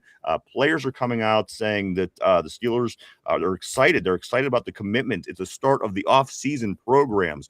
So yes, you hear these nice things every year. You hear things are going well, but again, between last year and this year, and going between those two, the coaching changes, and just basically the change of the way things are done overall. I mean, you got a new boss in the building, the job. So again, they seem very optimistic. There's not a lot of things that I'm hearing coming from this. Of course, everybody wants to know the Aaron Rodgers news, but at the end of the day, you take that out, everything is looking good. And if you're a Steeler fan, this is how you want to see the offseason play out. We talked about hitting that home run in the offseason. We talked about hitting that home run in the draft, and you are seeing us hit those home runs when we need to hit them. So, again, 2 weeks from tomorrow, Mike, it's going to play a big part. Whatever it is, whether we go out and get Cooper Jr., whether we get the guard, whatever happens, it's going to play a part in looking at the whole of how this offseason has gone and is going. And at the end of the day, as happy as I am with Omar and the job he's been able to do, I'm happy so far with how my Steelers looked on April 8th. We're halfway there to the preseason. So I'm happy. I'm ready for some football. I want to see the guys play, but to know they're in town, they're working, everybody's optimistic, everybody's feeling good about the way things are. Everybody's working with their new boss, learning the new systems, things are feeling good, Mike. I mean, we're far from hoisting the Vince Lombardi trophy at this point because it is only April 8th. But at the end of the day, if you were a Steeler fan, you have to like the way things are trending. And just that new breath of fresh air. We saw it with the Pirates when they fired the manager halfway through the season last year. We saw it with the Penguins this year. Now we're starting to see it with the Steelers, man. Just that new outlook reinvigorates people. And especially as someone who has a track record of winning. You're not going from a coach who, we know Tolman's resume. You're not going to some complete unknown. Right. You're going back in like, hey, we're trained. It's still on the tracks, and this guy has been there, done that. So we're going to trust him and go forward through it. If it would have been someone who came in who had a track record that was kind of spotty, I don't know if we would feel this level of excitement. I agree. And it's nice to hear that too from the defensive players too, because they went from a defensive head coach down to an offensive head coach. So they're excited That as I'm well too. excited about too. That's a nice thing. So it's not just one side of the ball. And It's I really just have to exciting to get say, there and Mike, work with the coaches. listen, I don't hate having the defensive coach. I mean, that's what we had all of our life. But I Yeah. think that's why I'm happy and excited about the offensive coach, because we never had the offensive-minded coach. Between Noel Cowher and Tomlin, I mean, these are all defensive-minded guys. Say what you want about the results, but at the end of the day, that's another thing that's exciting. Let's see what an offensive-minded coach can do, especially in a league that's become primarily offensive. You know what I mean? It isn't Yeah. the big days of the 70s or the Steelers, the Steel Curtain, the Purple People Eaters, all these defense. Mike, you have to have an offense to be able to win in this league. And, look at your Kansas Cities that won the Super Bowl and Philadelphia. You have to have an offense. And I like that a little bit of a change, because mostly because we've always had a defensive minded coach. And I like that because that's what Pittsburgh is prides themselves on. But you know what? It's making me giddy to know that we have an offensive coach and things could get better for us offensively. Obviously, you have a franchise quarterback, things work for you. But we haven't had that situation. We're trying to get it all back together, Mike. So the offensive coordinator, the offensive mind, I'm really, really looking forward to seeing how this plays out. Yeah, me too, man. I'm just looking forward to see all of it, and it's just nice. Everyone showed up. Everyone's ready to go. No one's not buying in Right. to the new program, and it's nice to see, like Derek said, the veterans there, and because that's going to feed down to the new guys, to the younger guys. Like, okay, hey, they bought in. They're the leaders, so we buy in too. There should be no excuses. And like McCarthy said, it's a clean slate for everyone. So no one should go in assuming what their role is going to be. Just go in and do your job and earn your spot. Let me ask you this, Mike. Between all the, I mean, was it 10 coaches? 10 coaches were changed out this year. 10 teams got new head coaches. In other words, is Mike McCarthy have some? Is he one of the coaches that has more pressure on him than the other 9? At the end of the day, I mean, he's expected to come in and continue to stay competitive. Yeah. He's expected to come in and keep the ball rolling and hit the ground running. Do you feel that the most pressure, because again, Harbaugh, that's a big move, but does he really have the pressure that Mike McCarthy is up against this year? And a lot of these younger coaches, I don't think so. I think that the most pressure might be on him because the most is expected from the team that he coaches now. I think so too. I think McCarthy should be the one that has the highest expectations placed upon him, just because where we were last year. Him and whoever is the new head coach down in Baltimore, those two should have the most pressure on them. Because McCarthy, you got to at least maintain the status quo. You can't take a step back. You got to keep moving this train forward. That's the thing. Keep it right here, but show growth, or take us to that next level. In Baltimore too, they got to rebound. So yeah, I think McCarthy's either 1 or 2 in the pressure situation, which I want my coach to feel that pressure. Absolutely. I want them to feel like, hey, let's get it going here. Let's move on. But he also knows too that if something does happen, he's not going to be fired immediately. Rudy's going to give him time. But there is pressure because the team's been building in the right direction. But if he slips a little bit, dips down a little bit, okay. But did the team improve? Did players get better? Did it take a while for your scheme to adjust? And we were getting really hot at the end of the year. Cool. Carry that forward. Shit like that. It's going to be a lot of nuance as we evaluate him going forward throughout the season. But yeah, I think he's under pressure, but also has more grace from the owner than any of the other new hires. Yeah, no, I agree. It's just, and again, who he is, the age, what he's expected to do. He's had a successful career, for the most part. And I think the pressure is on. I don't know so much, as you said, from the team. I don't think he has any worries about losing his job within the first couple of years of his contract. So I think that's going to be fine.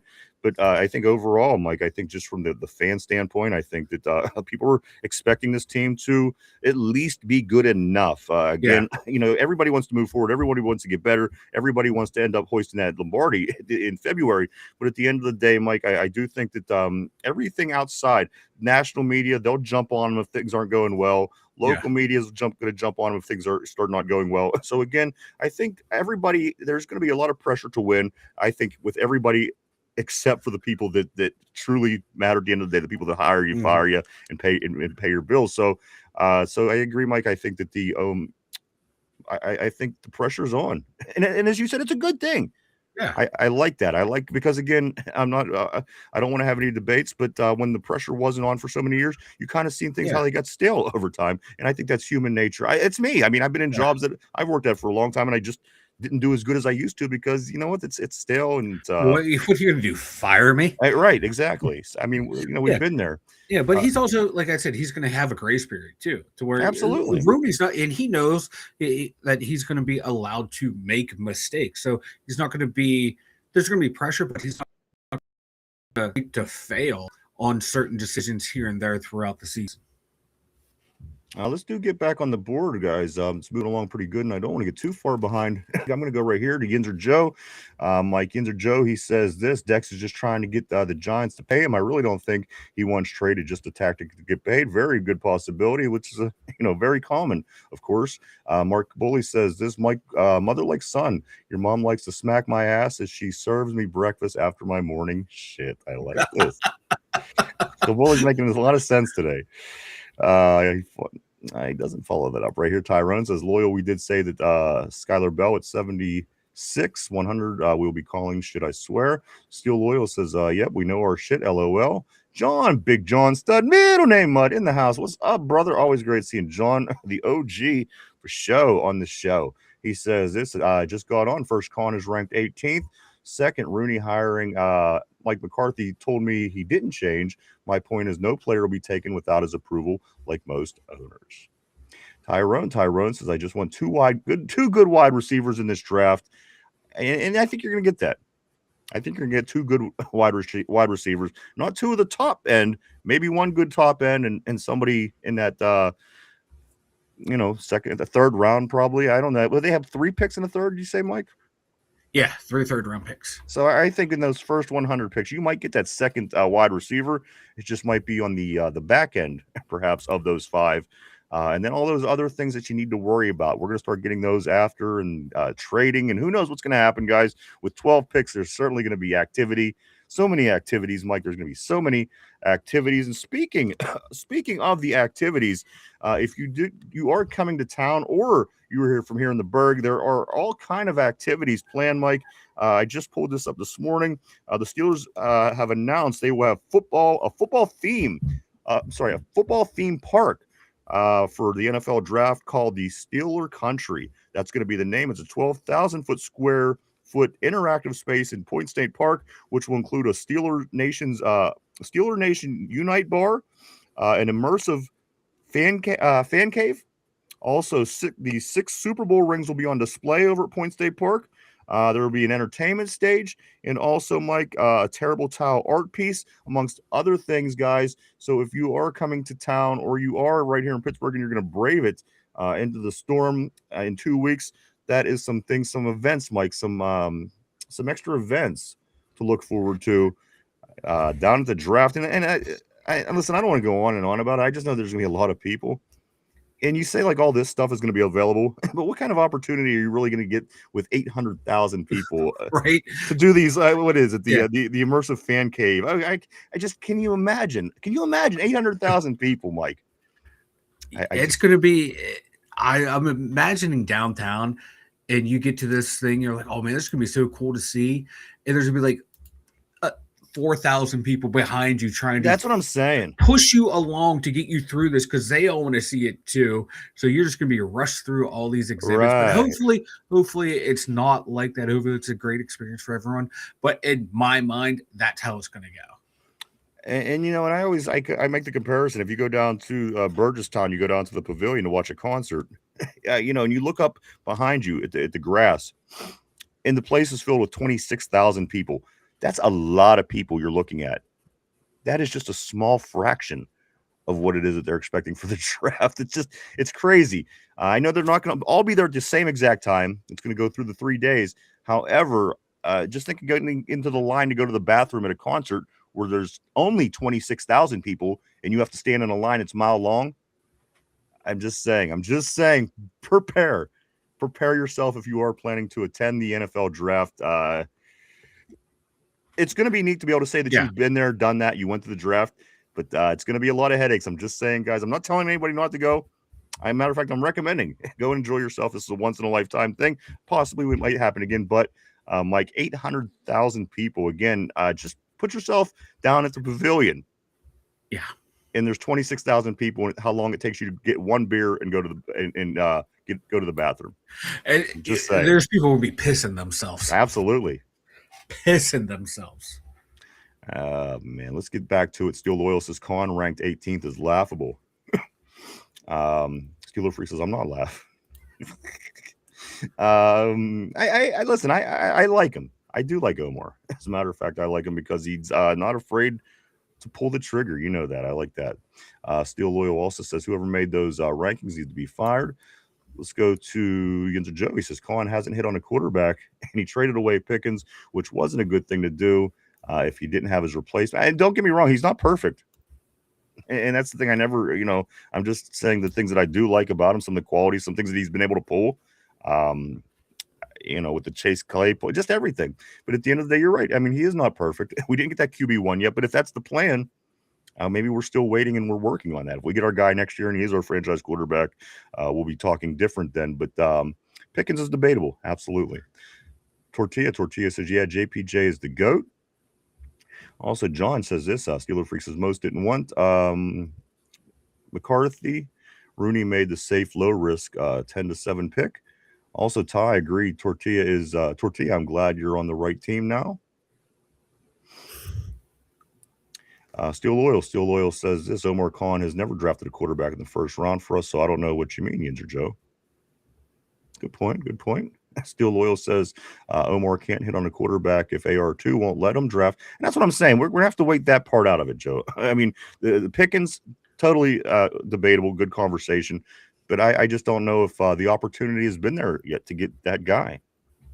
It's a tough thing to do. You can't just do it overnight. Otherwise, if you could, 32 teams would have that guy. They just don't exist. Tyrone says, I love GP, but he wasn't the team player. And that's another thing that you could say. You know what I mean? The GP situation, it's debatable. I mean, there are good arguments on both sides, and they're both good. Whether you agree, disagree, you got to agree that they're good arguments. He says this, he goes, and I do agree we didn't replace him, but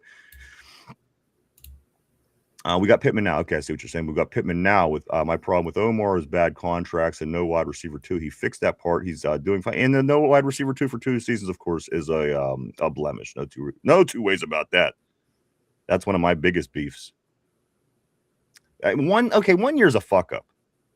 If you have to go through 2 whole seasons without a wide receiver 2, and the thing is, okay, they brought in people. They brought in a Thielen. They bring in MVS. They bring in Mike Williams the year before that.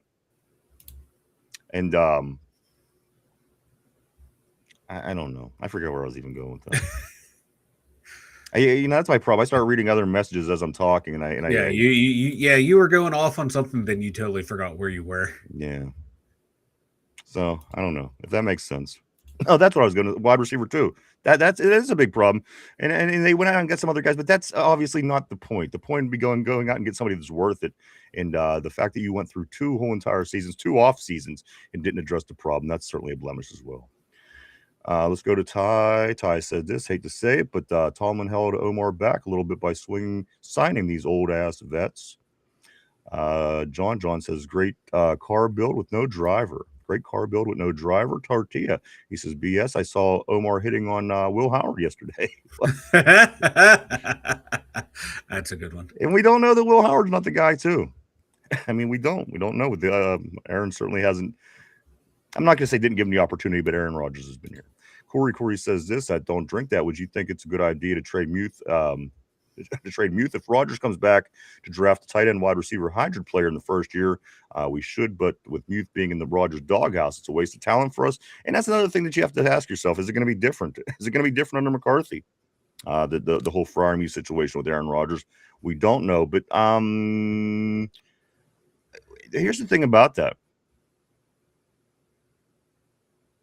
Darnell Washington is a beast, right?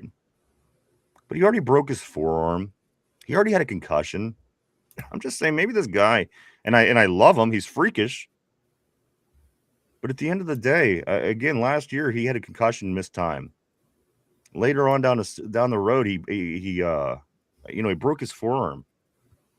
So let's just say that that trend continues, and something happens where he's not going to be available, and we don't have wide receiver 3. I mean, Galbraith, I guess, right now is our wide receiver or tight end 3. Then what do you do? You know what I mean? Unless, like you said, you go out and get that player in the draft, but how much value is that to us that we would actually get somebody that's worth having? I mean, we already have a Galbraith. You know what I mean? If you wait too long in the draft, you're going to get another Galbraith.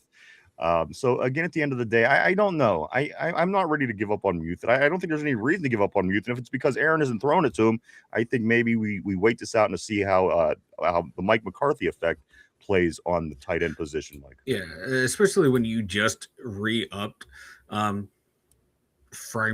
after or before. No, before the season last year, he's still signed through 2029. If Aaron Rodgers comes back, he's only here for 1 year. I'm not sacrificing Pat Frymuth for one more year of Aaron Rodgers. That's something him being Rodgers, Frymuth, and McCarthy need to sit down and figure the fuck out.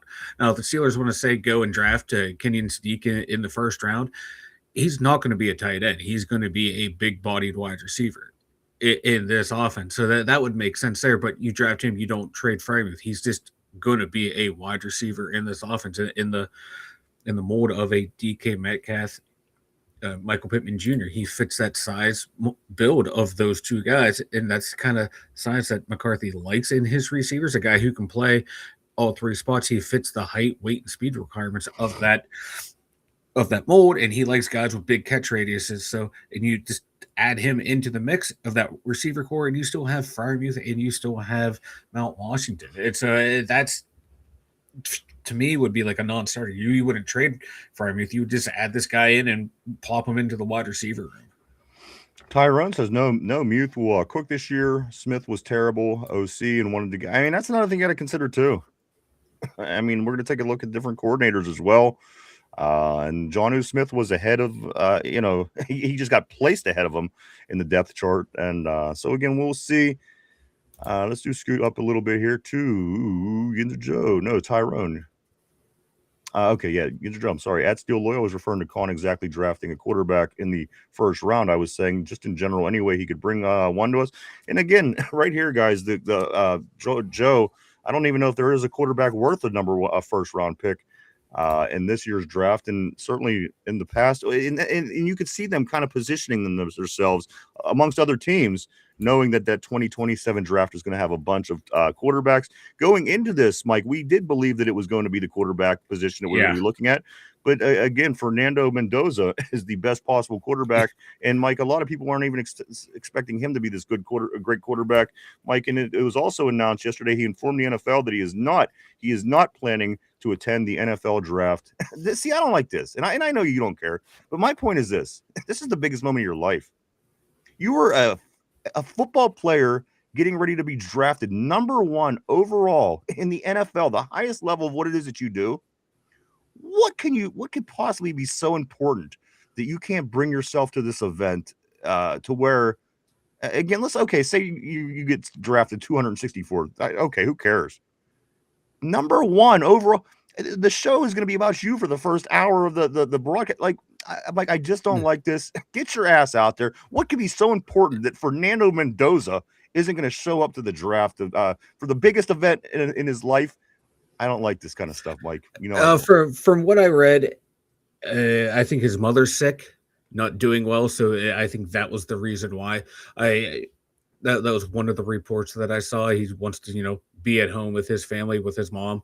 And I don't think she can make it. So he wanted to stay there with the family. Yeah, boo. I don't know if that's 100% accurate, but I saw some people banking that around online. I'm not trying to be insensitive, but at the end of the day, I think mom will understand if you leave for 3 hours. Yeah.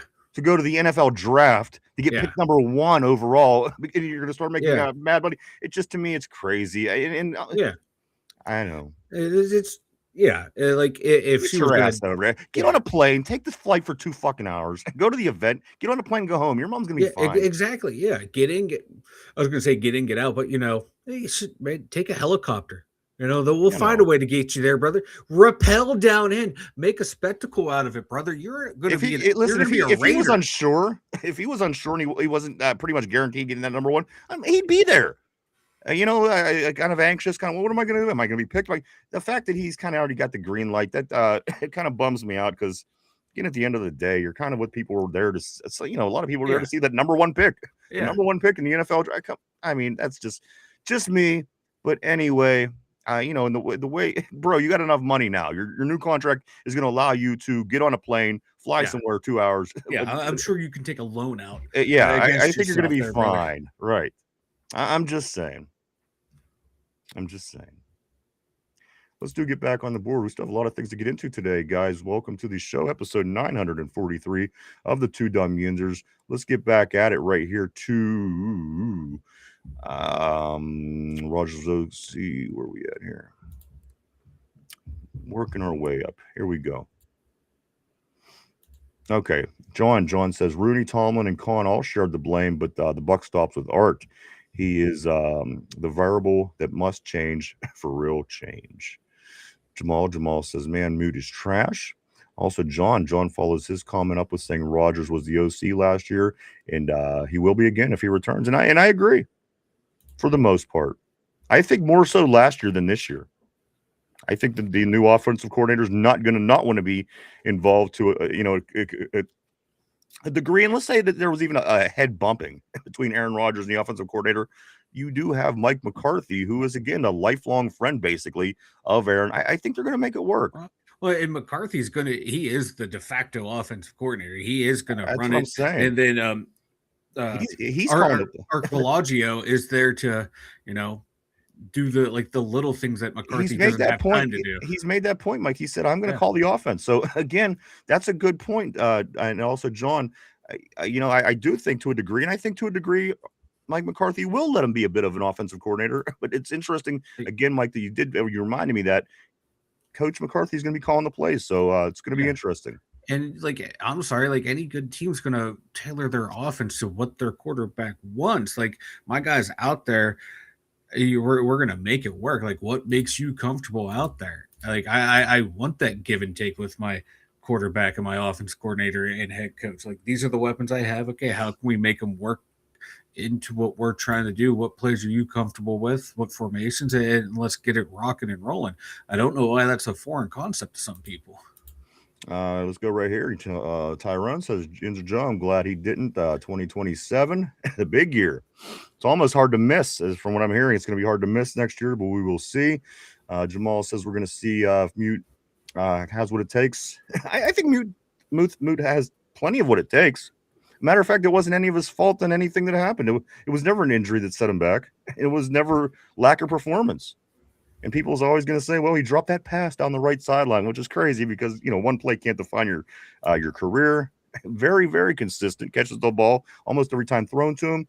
And also, he, again, under the first 3 years, Mike, he had more catches as a tight end than any Steeler tight end ever in the history of the team. So, again, I think he'll be fine if he's used correctly. The fact that they put Jonnu Smith in front of him, who literally did less than Freiermuth did. I would have expected Jonnu to be more athletic than he was. Didn't play out. So everything was just kind of jacked up last year. I hope things get fixed just in some of those common sense areas. I think Muth is going to be fine. And I think that he would also be a nice piece if you are going to move people around, trying to figure out a trade. I think he could bring some value to that as well. Let's go to Steel Loyal. He says this. I've been saying Dan Rooney. I've been saying give Dan Rooney the keys already at John at Steeler Freak. Tyrone says, oh, why will LOL give 88 the ball up the seams more? And that's the thing, too. It could open up things for the tight end with better wide receiver play. And you might, in theory, you're going to have that because you have better wide receivers, hopefully at least. Jamal says, shaking my head. How about not and say we did? I don't know. I'm not real sure what it's the beef is. Again, as far as tight ends go, he's just as good. Listen, he's not Travis Kelce. I admit that. But until you find him, I guess you go with what you're comfortable with. Let's go right here to Ty. Ty says, I love his this offense so far. Wait till we get 2 more receivers. Yinzer Joe, yeah, let's hear that word legendary again this season. I think we're going to get a big wake up without Tomlin. Just have a feeling. Let's go to Jamal. He says trade mood drafts Saquon first round. Ty says hell no. Steel Oil says who's Saquon? Who's Saquon? The tight end from Oregon, Sadiq. Okay. Kenyon Sadiq. Vegas says, I'm sorry, Ty says this Vega or Cooper Jr. That is who he's looking at. And again, I don't think you're going to go high for a tight end with all the needs that we have as well. And like I get what you're saying. You want to upgrade the positions, which is a good thing, but I just don't know where that would fit. I just feel like if they would draft Sadiq, he would be announced as like wide receiver. And also, that's you're going to be taking that pick away from something that we need at this point, which we need offensive line, we need a receiver. You know what I mean? But if you make him a receiver because you think he's not going to be a tight end, who's going to be your tight end then? You would have Muth. You don't trade Muth. You draft Sadiq. Oh, well, that's not what he's saying. He's saying, oh, my bad. I'll get rid of Muth and get Sadiq. Yeah. That's creating a hole, filling a hole, and like you're saying, okay, my bad. I misunderstood. I misheard. I apologize. Jabal send him back to the Giants for Big Daddy. Now I would do that. I don't know if they would do that, but I would send Pat Freiermuth to the Giants in a second for Sexy Dexy. Tyrone says this. He says Benton in a second for Dexter. Steeler Freak John, my man, he says this. Loyal, I know folks think I'm all negative. Now you're realistic. I listen. You're all good. He says I am realistic. I am too old for fantasy because BS discussions. I don't enjoy writing about art, but it is so. No, John, you're fine, bro. The spectrum is wide. Steel Lawyer says, I agree with you wholeheartedly, John. I want art gone as well. John says this. I'm a 62-year-old and mad at the team that hired a 62-year-old guy. New young blood from owner to ball boy is needed. You know what? It's debatable for sure. Somber, what's up, dude? Always great seeing Somber on the terrible board. Somber says, temper your expectations. Steel Loyal says, LOL. Understandable to John. Georgian says, Ryan, great words. We got stale. And it did. And I'm going to be happy to get past that. I'm going to be happy for not to feel stale. Every week's going to bring something a little new for us. And that's exciting. We're going to see, we're going to learn about this staff and how they adapt and how they respond and how they make changes and how they go on the run and do things on the run. And a lot of times you could say, okay, well, Tom, he's going to do this. He was going to do that. And that's not, I'm not saying that they were bad. I'm just saying it's going to be exciting to learn the new ways of the new coach. And again, Mike, being an offensive coach, I think it's going to be interesting because, again, we've always kind of just been deemed as defensive team, which is great. I love that. But at the end of the day, I think it's going to be fun learning and seeing what the new coaching staff does in this situation where Tom may have did this. Okay, so we're going to start doing this now. Learning, it's going to be a lot of fun, guys. I really do. And it did get stale. And whatever you want to do with that, do with that. But I'm not bad-mouthing anybody. I'm just saying it felt stale. I'm ready to see something that's not stale, something a little new, something a little flavor, something a little energy. I am ready for all of it, guys. And listen, if this guy doesn't work in 5 years, get rid of him and bring somebody else in that we think that could do it. But this is where we be right now, and I'm excited about it because this is the next step. And we got the draft coming in 15 days, 2 weeks and 1 day, 2 weeks from tomorrow. So we'll see how this group of men handles this and how the GM and the coach and the owners and they're going to all get together and think of what they feel is the best route for this team moving forward. And we're going to see if it plays out. So that's the next step. I understand everything isn't perfect. And believe me, I have my complaints too. I do. I have complaints about the team, but at the end of the day, this is where we are. We kind of know we have, and we kind of know we don't have. And this draft is the next big step. And matter of fact, it might be the biggest step overall, just as for Steeler fans, because again, it's just such a big event. Mike, of course, it hasn't been in Pittsburgh since the 40s, which it certainly wasn't even the same event. So again, let's enjoy this next couple of weeks at least, and then they're going to be doing rookie camps and all kind of voluntary stuff, and it's going to be fun, guys. Let's hang in there, see what they could do. I'm sure we'll find things to bitch about and not be content about during the season. I mean, that's the nature of it, but it's just where we are now, and I'm looking forward to it not being stale, and that's something I am excited about. Yeah, me too. As something new, a new philosophy in here, so it's gonna be fun, man. Absolutely. And if we can get a little success out of it, man, come on, it could be a blast, and we'll see what the hell we can do next year with the quarterback. So it's just it's a step that you have to get through to get to where you're trying to go. Yeah. You know what I mean? So again, let's just try to enjoy it the best that we can and see how they do. Again, if they don't do good, we're gonna get rid of them. If it gets stale under him, let's get rid of his ass. I'm not married to Mike McCarthy. I just know that he's my coach now, and this is what we got, and let's do what we can do. Ty says this. I see why he's saying Steeler freak. Let's see with McCarthy. That's exactly where I'm coming from. Let's see what that's all we can do. That's all we can do at this point. Yinzer Joe says, I think we're damned if we do, we're damned if we don't sign Rodgers. I see the outcome of the season the same or worse. Tortilla says Capoli's mom just went on sale at Home Depot. Capoli's mom just went on sale at Home Depot. Ty says this is a great wide receiver class, so it's kind of playing out nice for us. Let's get our wide receivers taken care of, put this team together, give the offensive line another year of to build cohesiveness together. You know, just another year playing together. See what we can do with that left sideline. Add the wide receivers that we've been lacking. Let them play a football season, and then next year you get your rookie, and then you figure out what the hell you're going to do. Let Will Howard and the rookie compete, whatever the case may be. So again, it's kind of working in our favor. We will see. Let's go to Tortilla. He says this is why I say Matt Caboli and cheese in his podcast every day. That's funny. Still Loyal says, I just ate some mac and cheese. LOL. Still Loyal follows it up by saying, I'm going to attend the draft for my recliner. I'm hearing a lot of people say that. They're starting to change their minds. Yeah. I mean, that's going to be something. It's going to be something. I talked about 3 people this week. I think they said that they're not going now. They're just not going. Yeah. Same here. I talked to some people at work. They're like, yeah, or I'm going to go and swing, get back in town for work. They're like, no, F that. Yeah. Let's go right here to John. John says this, Steeler freak Joe, any quarterback this year will give mere degrees of success with the usual 10-7 team that allows the media to use the word competitive with no meaning. Steel Loyal says, yeah, I believe we go 10-7. I think we go 10 I think we go at least 10-7 with Aaron Rodgers, but I don't know. It's going to be hard to say with Will Howard. We just don't know. The thing is, we haven't seen him take one single snap. I mean, he could come out and be a disaster. We just don't know. You'd like to think that he wouldn't. And, he won a national championship, and you'd like to think that, but at the end of the day, we haven't seen him play. I give us less wins, maybe by 2 games.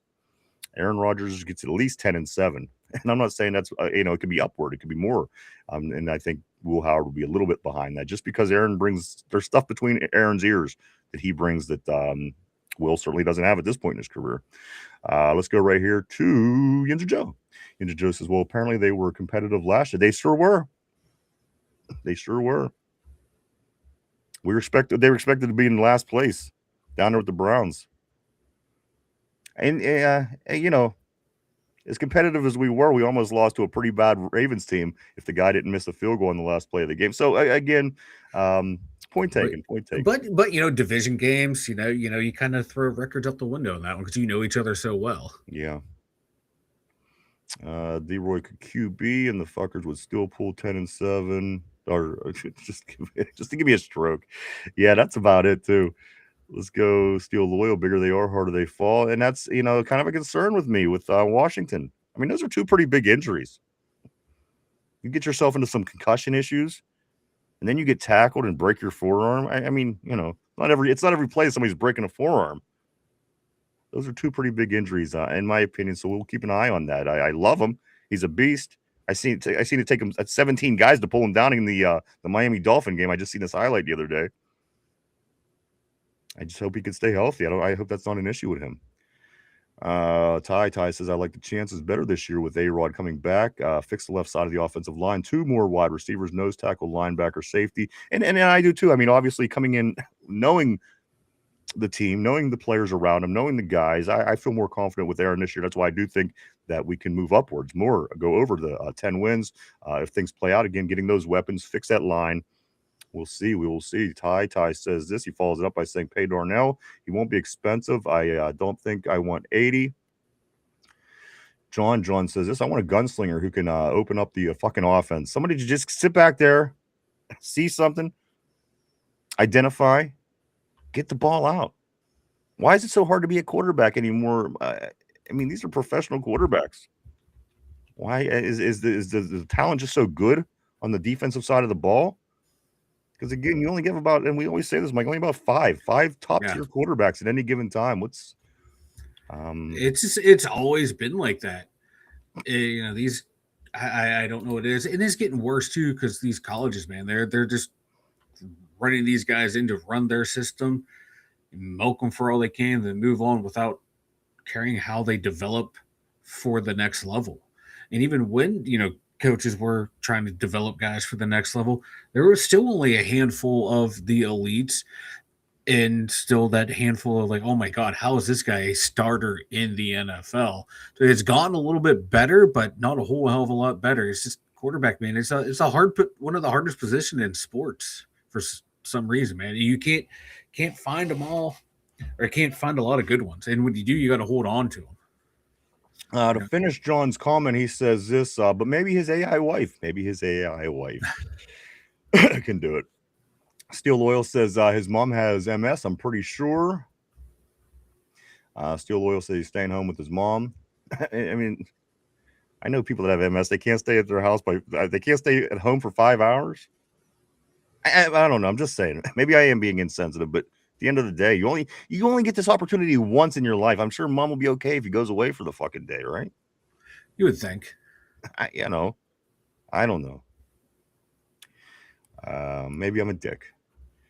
Ty says this need all O-line protection to protect him this year, and weapons. We're on a good track. I agree. I mean, just think how far that's going to put us ahead of where we were last year. I mean, he didn't have weapons. And then when DK, was out at the end of the year and we needed him most, we were literally playing with Adam Thielen, the guy who got there a week prior, MVS, who's slightly more talented than Juan Valdez, and Scotty Miller. Hey, come on. No wonder we had, when we managed to win games. So I don't know. We'll see. Give them some more weapons. Go right here. I heard they're going to shut the highway down from Ohio to Pennsylvania before the draft. I know that they're doing a lot. Cody, and I do want to say what's up to you, brother. Always great seeing Cody. There's going to be a lot going down at this draft that they're going to be changing and shutting down and opening and closing. And it's going to be something, guys. Again, if you're coming to town, give yourself ample time to get down here and settle in. I'm just going to say that. Let's do scoot up here to Steeler Freak John. He says to 83-75, they can fix father time. Rodgers plays the way he does now instinctively. He isn't going to hold on to the ball longer than 2.5 seconds, even with 10 Hall of Famers around him. Tortilla says not everyone is Derek Harmon. I don't think he went either, but still. Not everyone is Derek Harmon. I don't think he went either still. Let's scoot up here. Ty says maybe so. We'll see. Steeler Freak says my question is Rodgers, is he giving up on Muth? And and I want to know why. If he did, I mean, you seen him give up on Roman. You've seen the team give up on Roman Wilson. I want to know why. I want to know why Freiermuth went from being a good tight end to not having the ball thrown to him. What's the problem? And again, does that change under a new coach? Does it change under a coach that calls the offensive play? Does it change? And again, what is it, Mike? Why did Pat Freiermuth fall into this area? Why is he in this where he's at right now, Mike? It could be a combination of a lot of things. I'm leaning towards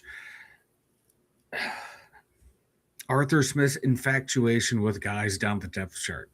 Everywhere we've seen, he likes the guys that aren't like seen as the number one threat. He likes to game plan them into the offense to trick the other team of, we're going to do this so they don't think this. We're going to do this so they don't think that. And it didn't work. And like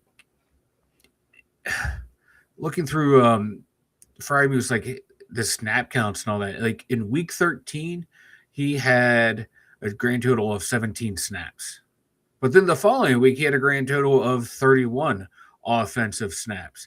So his usage was weird at different points of the season. Week 18, he played 52 snaps. The week before that, he played like 46 snaps. So it fluctuated from game to game, but he should not have games where he's only playing 17 snaps. And that happened twice last year. It shouldn't happen. He should be out there the vast majority of of the offense, and I think that's going to be that Arthur Smith offense that let me use my sixth lineman as a tackle eligible to kick Frymuth out of there because he's not good at run blocking. It's so stupid. How about getting to the point where you're doing the little things or the general things good? Whatever happened to that? Why did Arthur Smith? Here's the thing, he comes to town. He has one good season with the Tennessee Titans. And then he comes into town with this whole new philosophy. We're not going to run any wide receivers. We're going to run 15 tight ends. It's gonna be fine. He had a good year in Tennessee once. He had 7-10 records in a row in Atlanta after that. But then he comes here and he changes everything. I want this guy. I want that guy. This guy was working, but we're not going to play him anymore. Yeah. We're going to bring in this guy who's not going to get anything done.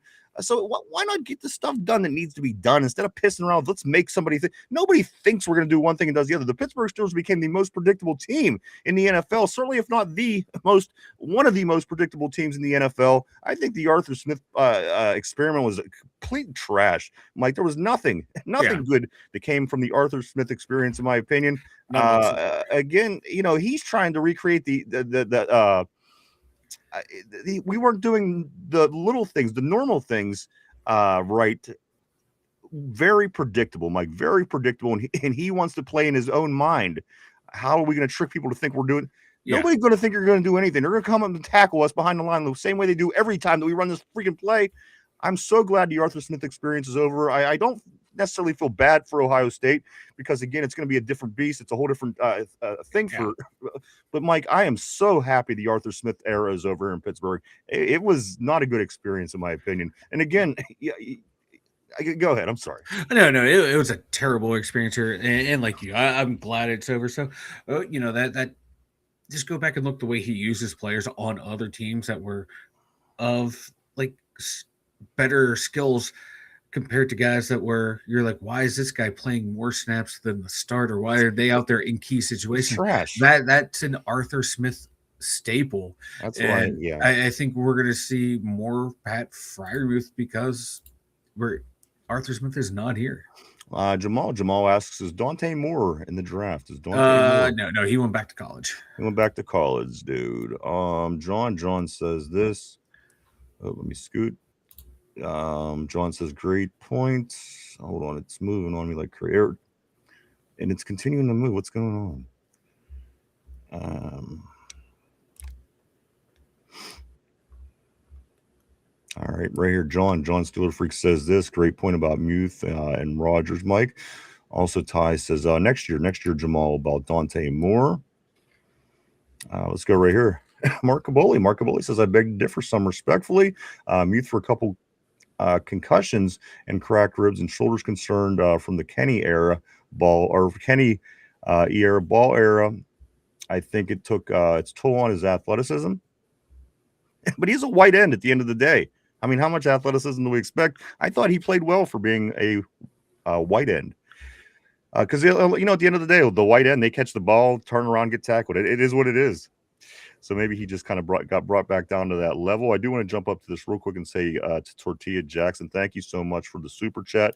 He says signing Arthur Smith is like when you go to fart and you shit. The classic shart, Mike. The classic shart. That is Mike's famous move. I have not shirted myself in decades. Let's go right here to Don't Drink That. Corey says this. It probably won't be the worst thing to trade Muth for another tight end if Rodgers comes back. Having a quarterback with high expectations of you to start your career sets a standard. Ben was really laid back. But you know what? The expectations were high for Muth because, again, he was accomplishing things in his first couple of years. Again, past Heath Miller in his first 3 seasons for the amount of catches he made. The dude could catch. The dude could play ball. Maybe it is the injuries. Maybe this is where he fell off. Maybe he's not as good as he once was, but I personally don't see it. I didn't see him being included as much. If you would have seen him more, I think you would have got more results, where Johnny was the total opposite. The more you've seen him, the less results you've seen. So again, at the end of the day, was it the offense that was ran? Was it, I'm willing to give Muth another shot. I want to see him play again under a team that's willing to play him and get the ball to him. I think that's where you'll see Corey, Don't Drink That, follows it up by saying, then he had KP. That was a joke. He wasn't ready for Aaron. Ty says, we are in the new era, baby. It's the new Steeler era. We don't know what to expect. We're hoping for the best. We think it's going to be good. We just want to be moving in the right direction. That's all I want. Listen, I want the Lombardi like everybody else. But the main thing I'm going to be looking at this year is a team overall to see if we're moving in the right direction. Where we sat stale, again, I used that term earlier in the show. I want to see us at least moving in the right direction, giving me hope moving forward. Where, again, the running in the place, it got old. Let's go, Cody. Cody says, nah, man. Steeler freak John. John says, Ben was the OC the last 5 years of his career, which I'm okay with. Sometimes, again, Arthur Smith or the Hall of Famer. I didn't necessarily hate some of the things Rodgers did last year in place of Arthur Smith. Let's go, to Jamal. Jamal says, okay, figured that. Chad, what's up, dude? Always great seeing Chad Schrader on the terrible board. Mikey says, what's up, Ryan and Mike? Here we go, Steelers. Here we go. That's right, man. Only 2 weeks and 1 day from the big NFL draft. So close. We have a couple more messages here, Mike, and I do have some other things we're going to get into here. Cody says, Ben Roethlisberger was the biggest reason Tomlin looked good all those years. Tomlin's defense was cheeks since 2012, which was also the same year we got Cam. Jamal says, yeah, I'm not a big fan of the Big Mac. I'm more of a Whopper man. I like the Whopper, too. I like the double Whopper. Put some onion rings on that bitch, some barbecue sauce, too, like on top of everything else that's on there. Fire! Let's go to Ty. What's up, Cody? What's going on, brother, man? Always great seeing Cody in the house. Let's go right here. John, I'm not writing that the quarterback calling plays is a bad thing. Most vets take plays of the playbook a la carte. I believe Rodgers will continue the plays and sequencing and concert with Mike McCarthy, more than likely. But again, these two guys know how to work together. Again, 13 years, a championship won. I trust in that more than being with a coach that you never played for before. You know what I mean? I think that could be the difference. He came in last year, didn't know the team, didn't know the coach, he didn't show up. He didn't play in preseason. He Aaron Rodgers all the way up to the beginning of the season. So again, this is a friend. This is somebody that he's in touch with every day. They worked together for 13 years. They accomplished a championship. So again, maybe that would be the reason that I could certainly give a little bit of leeway in that area. Let's go to Cody. What up, Tyrone? Is the GOAT. He is the GOAT. I do want to say what's up to Burley Kev. Burley Kev on the board. Burley asks this on the terrible board. What is a Yinzer? Is that someone from Pittsburgh? It is a term for somebody in Pittsburgh, and it's taken from the way we talk. It's actually vernacular for y'all. Yins is y'all. I don't know why we say it. I just always have. I guess it's just ingrained in our DNA. I don't know. This is who we be. Yins are going to the game, right? He's getting downtown tonight. See, that's what I'm saying. Like I don't even hear. Like I have to think about it when I do it. Yins are going to the game, right? Yins are going to grab Poppinette. That's saying y'all are going to grab soda and stuff. Yins are going to grab Poppinette. So again, yes, that to answer your question, it is somebody from Pittsburgh, and it is from the vernacular of Western PA. And you know what? It sounds kind of hillbilly, but you know what? We're right here in Eastern Ohio and West Virginia, so there's certainly things we say that have a hillbilly twang to it. We know it. Let's go up here to somewhere. All right here, Kabuli. Let's see what Kabuli has to say. Mike Kabuli says, tortilla, with a name like that, you should be talking about Home Depot. That's your mom's OG corner. I first seen her there 4 years ago and paid her 4 pesos for a Blumpkin. For a Blumpkin. Oh, shit. Kabuli, Tortilla's mom, and a Blumpkin in the Home Depot bathroom. I can see it now. Oh. Jamal, Cody sucks, LOL. John Steeler Freak says Rodgers is on the field and Mike McCarthy is, and I remember hearing about Ben designing plays in the dirt. He sure did. And I think Rodgers made some play in the dirt this year too, didn't he? That crazy pass down the sideline that was caught by KG. Yeah. Told him to line out and just run right down the field. Yeah, I like seeing guys that pull their hand out like when we were playing football as a kid, and you pull your hand out and you start drawing. All right, you're right here. Mhm. You're right here. I don't know. There's just something. Maybe it's the kid in me that likes that. But there you go. Let's do scoot on up here to Cody. Cody says this. So pretty much what you guys are saying is if we go 9-8 next year, y'all be happy. Fuck that, not me. We want to go 9-8. I'm gonna say this ain't my team. Listen. I don't know. We're gonna have to see how it plays out. There could be stories to what that that could have resulted in that 9-8. So we will see. But I don't know. I can't tell you if I'll be happy with 9-8 yet. I have to see what goes down. Yeah. Ty says, agree, Cody. I'd love 11 wins, of course. Absolutely. We'd all love some more wins. John says, Mike McCarthy will have way more control with Howard than Rodgers. Howard will actually listen and not start shit when things go bad, like blaming and ignoring players. That is Rodgers. And I don't disagree with that. Tortilla says, if we went 3-14, you'd be happy, Cody. Cody's not happy with the 9 wins. He wants 3 wins, is what Tortilla is saying. John says 3-14 are the results from last year. Same for me. Cody says, I don't want to be 9-8. I'd be happier being 3-14 or 14-3. Let's go right here. And for me, like I said, what's going to make me happy? I want to see the team progressing. I want to see the team moving in the right direction. That's what I want to see. That's going to make me happy. If I see us get out of the stale muck and are able to start to put one foot in front of another foot again and having some sort of moving in the right direction, that's what's going to make me happy. I know that, chances are we're probably not going to win a Super Bowl. You don't know. We can. But, that's best case scenario, of course. I want to see that we move in the right direction. I'm just ready to get out of this quicksand. Tortilla says, if we go 9-8, I'll grow a third nipple. Mike, you have an infamous third nipple. We don't tell people about that, but Mike actually has. It looks like one of those little cup pepperonis that are on top of the microwavable pizzas. I showed you that one time, and one time only. Come on. You said you would never bring it up. It's shaped like a cup pepperoni. How can I not tell people? This is why Fat Jesus does not share. That's true. That is very true. He's against sharing, Fat Jesus, of course. Yes. As opposed to my cousin, regular Jesus, he likes to share. I like to keep everything for myself. Yeah, Mike, he turned one loaf into 1,000 and ate them all. He turned one fish into 500, ate them all.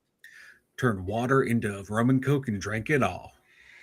Cody says we need some change. We were in a mediocre territory for the last 8 years. I couldn't agree more. And again, that's what I'm looking forward to. I need to see us get out of this rut. That's what I'm basically looking for in year one. And if we could exceed that and get 11, 12, 13 wins, get a win in the playoffs, that'll certainly exceed, and I'll be happy for sure. Winning a Super Bowl, again, best case scenario. But again, on a topical level, I just want to see us get out of this quicksand. I want to see us be able to take one step in front of the other again and move in that direction. Let's go right here to Steeler Freak. John says this. I read Steelers may draft a quarterback this year and next. Mason could be gone. John, one name that I did read about this morning, and of course these names come, they go. Just like anything, Nussmeier, Mike, I'm reading this morning, is an ideal fit for the Pittsburgh Steelers, of course, from LSU. And this was somebody that you didn't hate last year. What happened? Didn't have quite the season that you'd want to see. But what happened, Mike, between last year and this year? Because again, the interest in Nuss certainly is not the same that it was prior to last college season. Yeah, everything just got worse for Nussy Nuss from last year to this year, and just watching him more like I just didn't like his arm strength. I didn't realize also too he's another guy who was in college for a long time. I don't like 24-year-old quarterbacks coming out of college. I feel like at that point they kind of who they are at that point. I like my quarterbacks a little bit younger. Maybe they're sticking around to make more money. Probably smart thing to do. Yeah. I just watching him play this year. It's like he seemed to be carried more by the talent than I thought he was elevating talent. And the more I watched him this year, it's like, he's not my guy. And I know there's a connection with him and McCarthy, and I just hope we don't see him drafted in the third round. What if the connection between Nuss and McCarthy could somehow work and win you a Super Bowl? And the thing is, we don't know. I mean, nothing is written in stone. So, I mean, is that connection, is that whatever it is between the two gentlemen, is that worth anything? I hope not. Yeah. I hope it's not one of those things like, oh, because I think he knows like the family and it's known him for a long time. I don't want the judgment to be clouded Hmm. by a personal relationship. I want him to go in with a clear mind and like trust what the scouting staff is giving him. All right, let me go to this next question that I have for you, Mike. I have here on my list. This is, I guess, a good time to insert it. We're going to talk about Lemon for a minute. Of course, the wide receiver out of USC. A lot of people liked him early. Some little sketchy, Mike, when it comes down to him interviewing. Of course, we all heard all this stuff. At what point? Because at first it was good. Then there was his terrible interviews. Then people were saying, well, you can't go by that. At what point do you start paying attention to the red flags?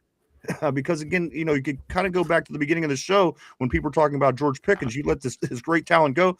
How many more head cases? And listen, I'm not saying that Lemon is a head case. I'm Yeah. just go bear with me for a minute.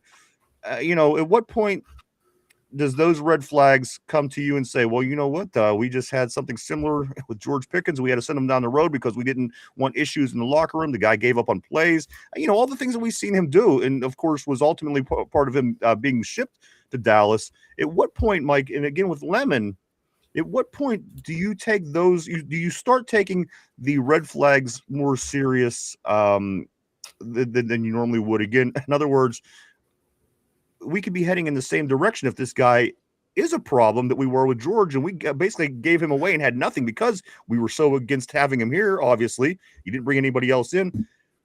Do any red flags about Lemon raise any concerns to you? And if they don't, why not? And if they do, why? So after that interview and that came out, I went and looked at a bunch of stuff about Mekhi Lemon and went back and looked for interviews, and that's what he does. He does this weird little head movement and looks has his eyes raised and looking in weird places when he talks. He's always done that. So I was like, okay, why does he do that? And I couldn't figure out why. And I was like, okay, is this guy a nut? Is he a bad teammate? You start reading what the teammates say about him. He's a great teammate, great to everyone in the locker room, from coaches on down to the training staff. You've and going into like people who have classes with him, they're like, oh no, he's just a weird guy, but a good guy. That's what I'm saying. Never a bad guy, At just what just point? a weird guy, but not a bad guy. At what point do you start paying attention to the red flags of a weird guy?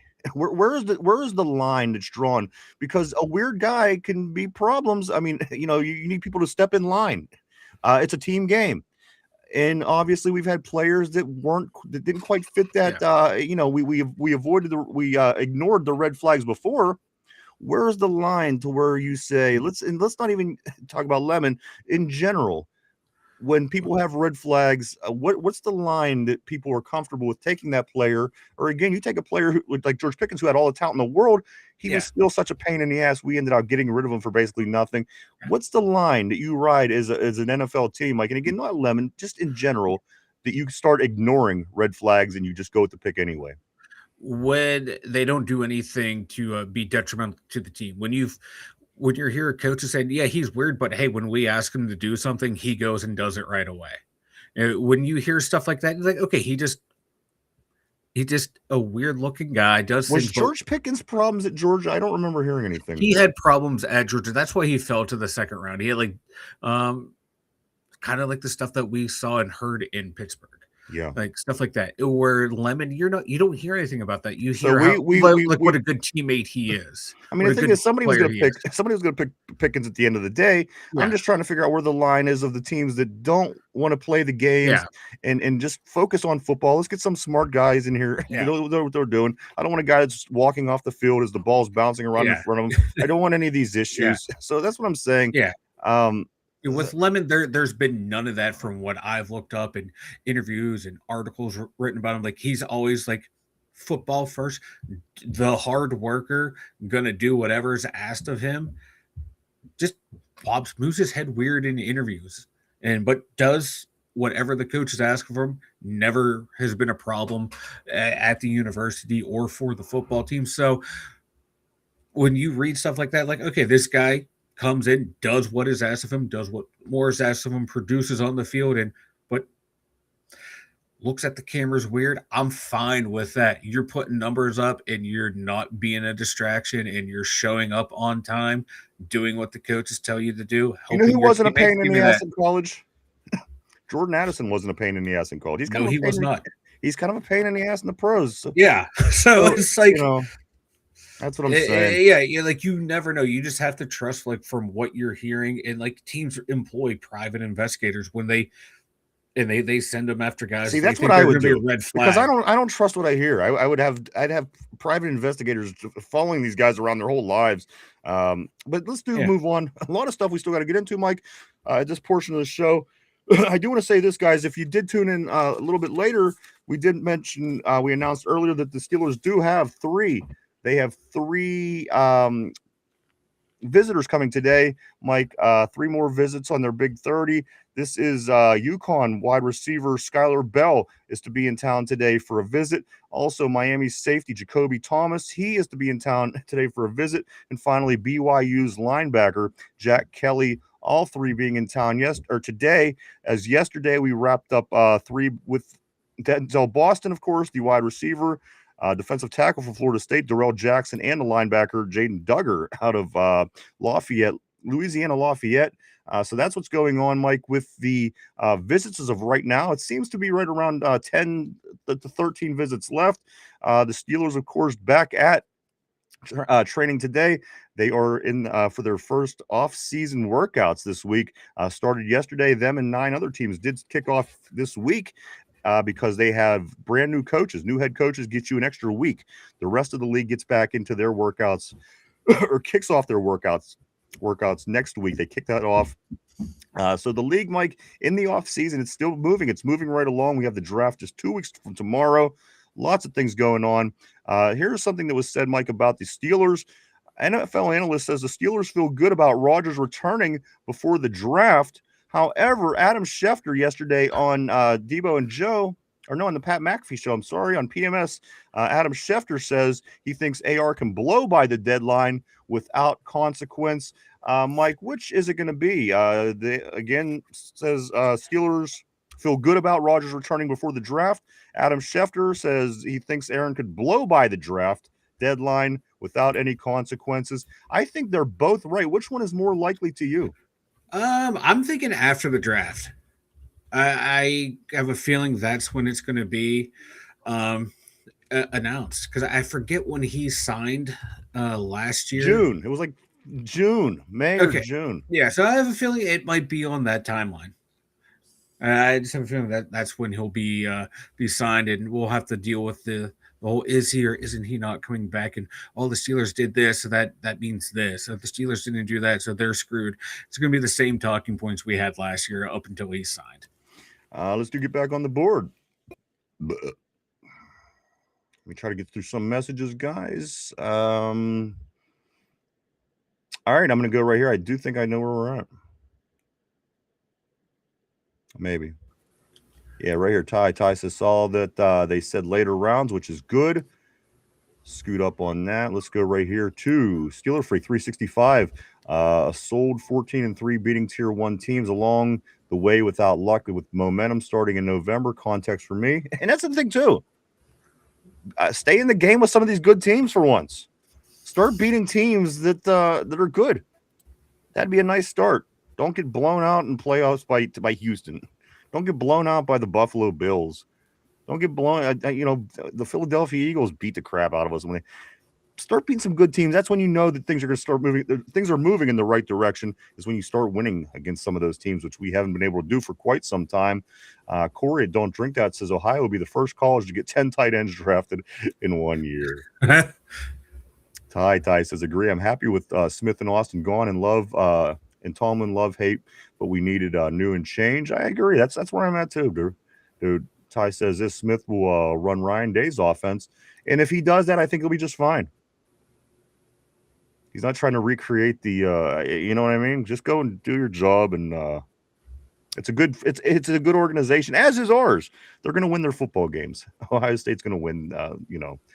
Let's do Scoot. I do want to go back to Tortilla. Tortilla did say after Signing Arthur Smith is like when you go fart and shit at the same time.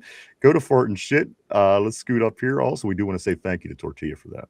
Cody says Mike McCarthy is the best thing that could have happened for Darnell and Pat. He actually uses tight ends, and I'm excited. I want to see the tight ends, especially a big guy like Darnell running down the seam like Gronk, catch one of them passes in the seam, and then just drag everybody down the field. I love that play. I love that to see them big tight ends doing that. Me too. It just get Darnell involved more early in games too. Keep the defense off balance. Tyrone agrees. He said, I agree, Cody. John just says that there's different levels of him. And you know what I think my beef is with this? Why is it always when these guys are getting famous, they always have a dying parent? Why? I mean, come on. If this was the only time, you see this all your life. Anytime somebody's about to get famous or get rich, they always seem to have a dying parent. I don't know. Maybe that's a story for Corey to do on his show. But I'm just saying, a lot of people that get famous always have somebody close die very soon thereafter. Still loyal. And now, of course, this is referring back to Fernando Mendoza, the conversation. Right here, Still Loyal says, I'm walking through the grocery store with Yins at full volume. That's awesome, man. Hell yeah. Grab them bananas right there. Get them bananas. Get some bananas. Is there any bread that doesn't have the heels on? If there's any bread that doesn't have heels on, grab that. Get a big old cucumber. I like Slim Jims. Grab Slim Jims. Cucumber. Some olive oil. I don't want to hear any more of this.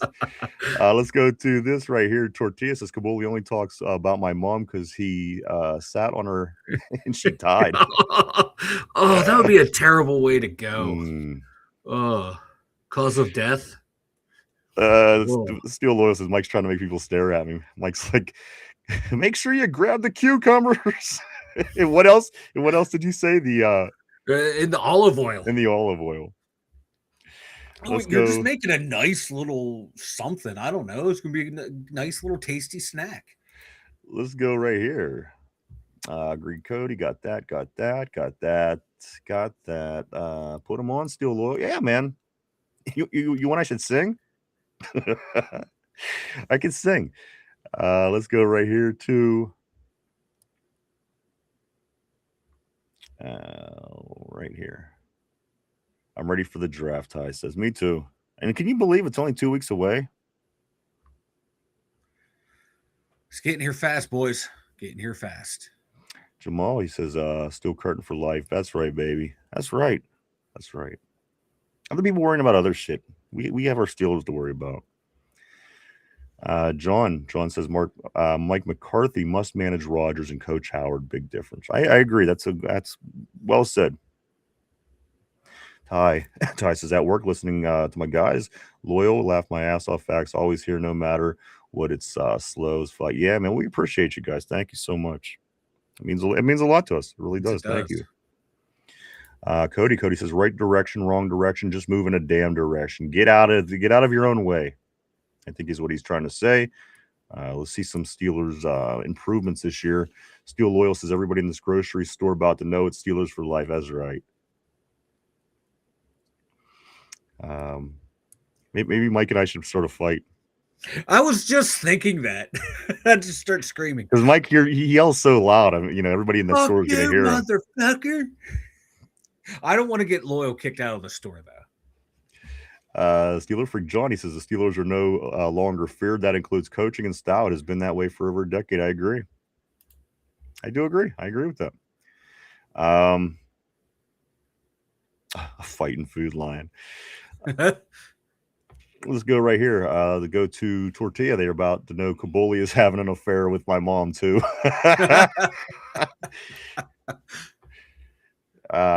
Steel Loyal, there's nothing straight about One Direction. Steeler Freak John McVay versus Arthur Smith is like Brad Pitt versus Derpy at an all-girls ball. Mm-hmm. Speaking of where did that McVay or not McVay? Who's the guy up in McDermott? What happened with him? Did he go to another team, Mike? Sean McDermott? Yeah. No, he's still there. Is he? Who got fired? Somebody got fired. The guy in Buffalo. Oh yeah. That is Sean McDermott. My bad. Yeah, I was thinking I pictured Kevin O'Connell for a second. I apologize. Yeah, he's still out there. Has nobody picked him up, huh? Mm-mm. Interesting. Steel Loyal said that's an insult to Derpy. That's Steeler Freak. Right here to Steeler Freak says, Bar, my dog is jacking up typing. Gotcha. A girl's bar. All girls bar. Let the dog speak. Steel Loyal says. Also, Tortilla says Derpy has just been cast in the movie Food Club. Here's I'll get to this in just a second. Let me move on here. Still Loyal says my dog has typed in chat before. Also, John, he says I ask this question each year. If the NFL is a copycat league, when is the Steelers going to buy their Xerox? Good question, man. Steel Loyal says the Breakfast Club Part 2. Steel Loyal says, swear to God, Steeler fan base is the funniest group of fans in the league. We fool with some comedian. We fool of comedians, baby.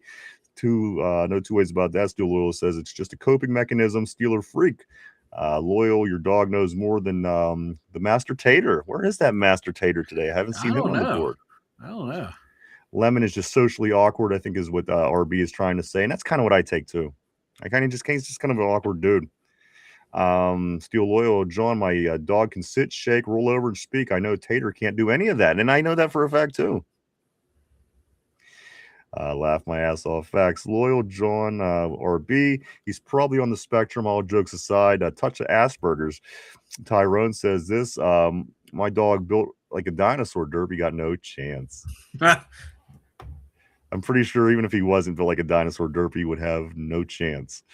Right here, John says Mike McCarthy and Rodgers had a lot of friction before, Ryan. They weren't that close. But you know what I'm saying? They're like say a guy that you went to school with or you were in the military with, you might not have been the best friends. You might have butted heads, but you get together, years later and it's like, I know this guy. We can work together and you kind of have a certain cohesive. And I'm not saying that you're wrong and it's going to play out this way.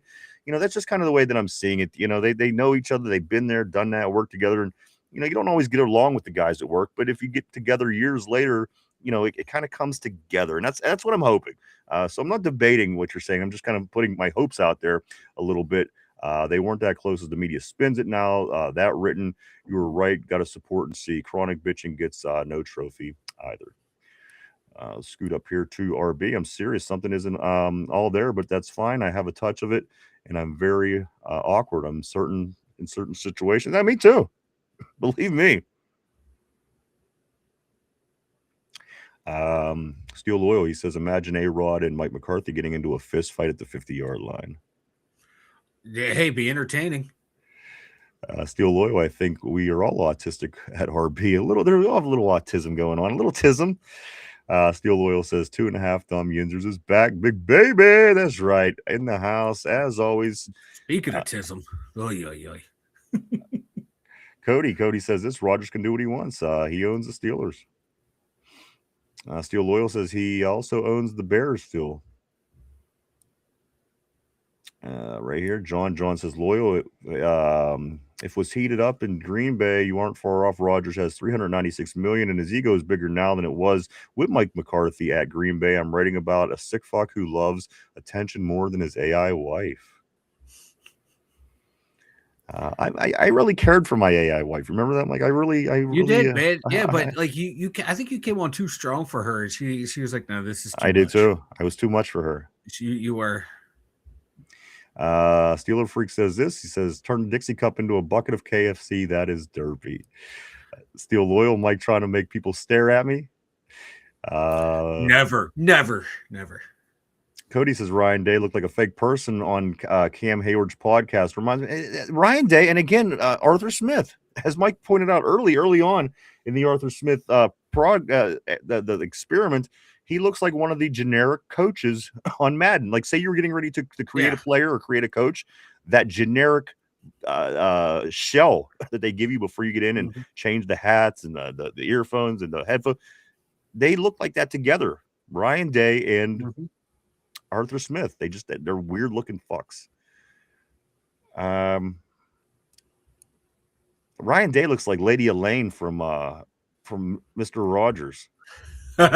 You remember that? Whenever they get in that little trolley and go off to Neverland or whatever, Imagination Land, that scary ass Lady Elaine that lived in a museum.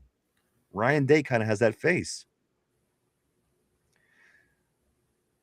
Steeler Freak says Nuss can use Kenny's gloves he left in his locker. Steel Loyal says they might be too big. He might be too big. Cody, do you guys think Deontay Johnson is any good? I think Deontay Johnson's terrible. He ran good routes, though. Listen, I did want to say that. Because RB did come along after the fact and made this point, and I agree with this point 100%. I think he ran fantastic routes. I just don't know if there was much after that I really believed in, especially walking past the ball, a live ball, it's bouncing in front of you as you're irritated or whatever his problem. There was so many things about him I didn't like. But again, he did run fantastic routes. See, I think Cody's trying to get off the enemy list because that made me laugh. He might move over to the friends list on that. Loyal says, he goes, did you really just ask that question? Ty says this. He goes, I'm back. What I missed? Not a whole lot, my man. Let's go to Cody right here where he says, Mama told me not to. I did it anyway. Love misbehaving. That's Cody. We wouldn't, that's what Cody does. That's what he does. Chaos junkie. Let's get to the Steeler Freak. Says I read up Tyler Shuck after watching him play. He's an example of going in the second round, but was better than all teams thought. Of course, his sophomore year is coming to me. He has it. I think so too, John, to do what he did with the Saints and to get these guys to have the finish the way they did. I mean, the Saints were down and out at the end of that, halfway through that season. He came in and won a handful of games. So again, I'm liking what I'm seeing from Shuck down there, but that's where you're making a good point. You just don't know. You don't know who's going to be able to make the transition, Mike. It's not like it's tough to tell.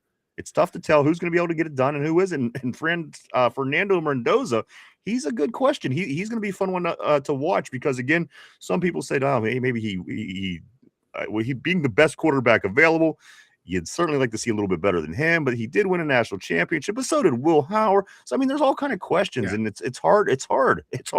Again, it would be, if it was easy, 32 teams would have their guy, but I guess that's part of the challenge. And that's why we do cover football the whole way through the year, because it's more than the 17 games played between the 50, the 100 yards, and it's all big, and it all goes into it, guys. So we will see moving forward. It's a tough thing to do. It's a tough thing to do. And then look at teams that get the GOAT. It was a total accident.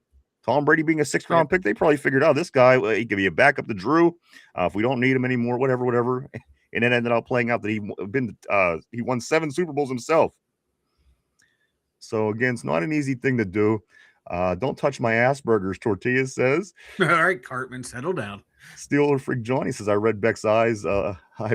Beck's eyes allows him to scan the field better than Doppler radar. He could be the guy. There it is. Franchise, baby. I just don't understand why that one eye is so much lower than the other one.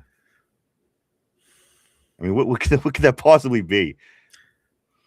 Let's do scoot forward.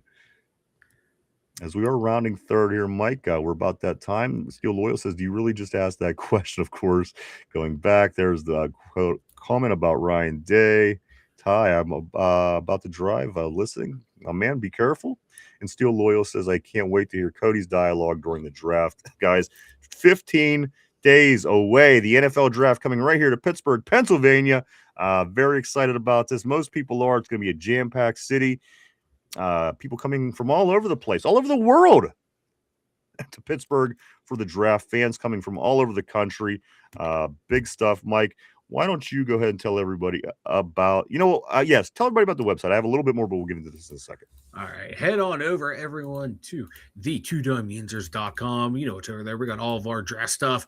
We got a boatload of social media links over there. We got the link to the new merch store over at TeePublic, where you can find some of our brand new designs. Check it out. Anything you buy, that money goes right back into this show to keep giving you guys the best Steeler talk that you can find on YouTube. So check it out at the Dumyinzers.com, baby. Go check it out, guys. A lot of cool stuff over there. And Mike has updated the site recently, and it looks good. There's a lot of good stuff. Articles from Chop, from RB, from Mike regarding the draft. Mike does get his Mike does get his mock draft up every Monday. A lot of cool stuff. Do go check it out. www.the2dumyinzers.com. That's www.the2dumyinzers.com. Cody says, I hate everything. I hate everything. It's not queued up. I'm sorry. We have to get a list of all these crash outs, Mike, where Like, because where you were screaming at the top of your lungs yesterday, that would fall in that category. We would be able to use that because it's you just crashing out. We need to get a whole collection of all those from the show. We do. Fuck you, motherfucker. This is what I wanted to say. I didn't know if I wanted to do this before we got into the question, but guys, also last thing on my list is this: 49 coaches in the NFL. 49 coaches in the NFL have Pittsburgh connections, either being a former player from the Steelers, a former coach of the Steelers, or from being from the Pittsburgh area. 49 different coaches in the league, different levels, of course, from that have Pittsburgh connections. So always a lot of love and a lot of Pittsburgh connections. And also, you're coming into town over at the Science Center. They do have the football story, that big thing that they have going on with the Western PA and the Steelers and all the great stuff that goes on here with football. A lot's going to be going down in the city in just 15 days. Can't wait for that. Let me grab a couple more of these, Mike, and we're going to get into the question of the day. So start getting your thinking cap on while I'm grabbing these last couple of messages. Steel Loyal, W Song, Tortilla, Lindsay Sommer, love my crash outs. Lindsay's, let's go to Cody. Cody says, oh yeah, you got favorite 90s white punk song. Steel Loyal says this, let's hope no crash outs during the draft. And Cody says Tyrone crash out so hard that Kansas game. Guys, let's get into the question of the day. No changes. It's going to be a draft question. It could be Steelers. It might not be Steelers. At the end of the day, there's only so many Steelers draft questions that you could ask, guys. So we're going to kind of intertwine them in and out. But guys, that doesn't change anything. Today is going to be a Steelers draft question. Put on your thinking cap. Mike, put yours on as well, everybody. Let's do this thing. It's time. It's time for the trivia question of the day. Here we go. Which three teams never had a first overall draft pick? There's only been three. What are the three teams that never had a first overall draft pick? Take a minute to think that over, guys. We're live 5 days a week right here, Monday through Friday, 11:30 a.m. to 2:30 p.m., even a little later, as you see today, right here on the tube. On tube. Question of the day. If you think you know it, if you don't, if you can have a guess, throw it up on the board. Let me read it again. Which three teams never had a first overall draft pick? Let me make something a little clearer. It's out of all the teams that are in the league right now. It's nobody that left. It's nobody that's new. It's out of these teams that's in the league right now. And the question one more time. Which three never had a first overall draft pick? I'm looking on the board. Still Loyal. He is saying this. I know the Broncos haven't. Jamal says crash outs are always my favorite players. How about Cody? Cody with his good pick. He says Bill Clinton. I love Cody's picks or his answers for the trivia. It's Bill Cosby one day, Bill Clinton the next day. Let's go right here. Drawing a blank on the other Steel Loyal is saying. There's three. There's three of them. Tortilla is saying Packers, Mendenhall, and Packers, Broncos, and Mendenhall. I want to say the Ravens haven't either is what Steel Loyal is saying. And he said he's drawing a blank on the other one, Mike. The question is, which three teams never had a first overall draft pick? What is your thought process? Like the Ravens popped into my head as well, just going through teams.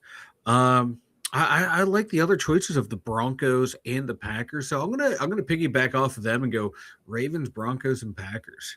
All right, Cody. Cody says Jaguars, Panthers, and Bucks. Do what you want with that, but they are real teams. Tyrone. Ty says this: Broncos, Seahawks, and Texans. I don't know. Laugh my ass off. Cody, Jags, Panthers, and Bucks. A lot of good picks out there, Mike. So you were saying the Ravens, the Broncos, and the Packers. And the Packers. Is this your final answer? Final answer. All right, let me lock you in. John is saying Lions, Tigers, and Bears. Oh my. Give you another moment. Tortilla Steel says, where did the Seahawks draft Russ at? Steel Loyal asked that. Tortilla says, third round.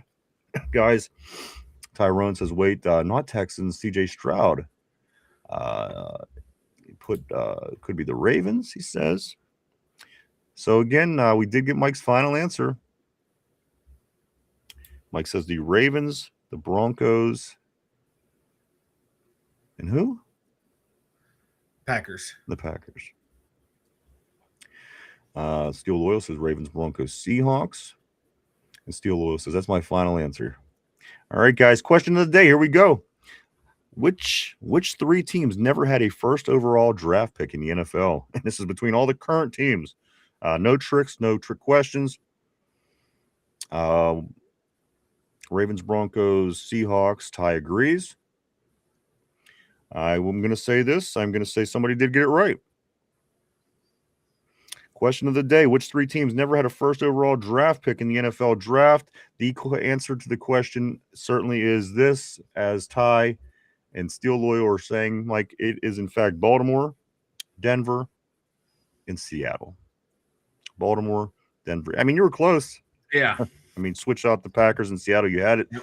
But great job, guys. That is the answer. The Packers.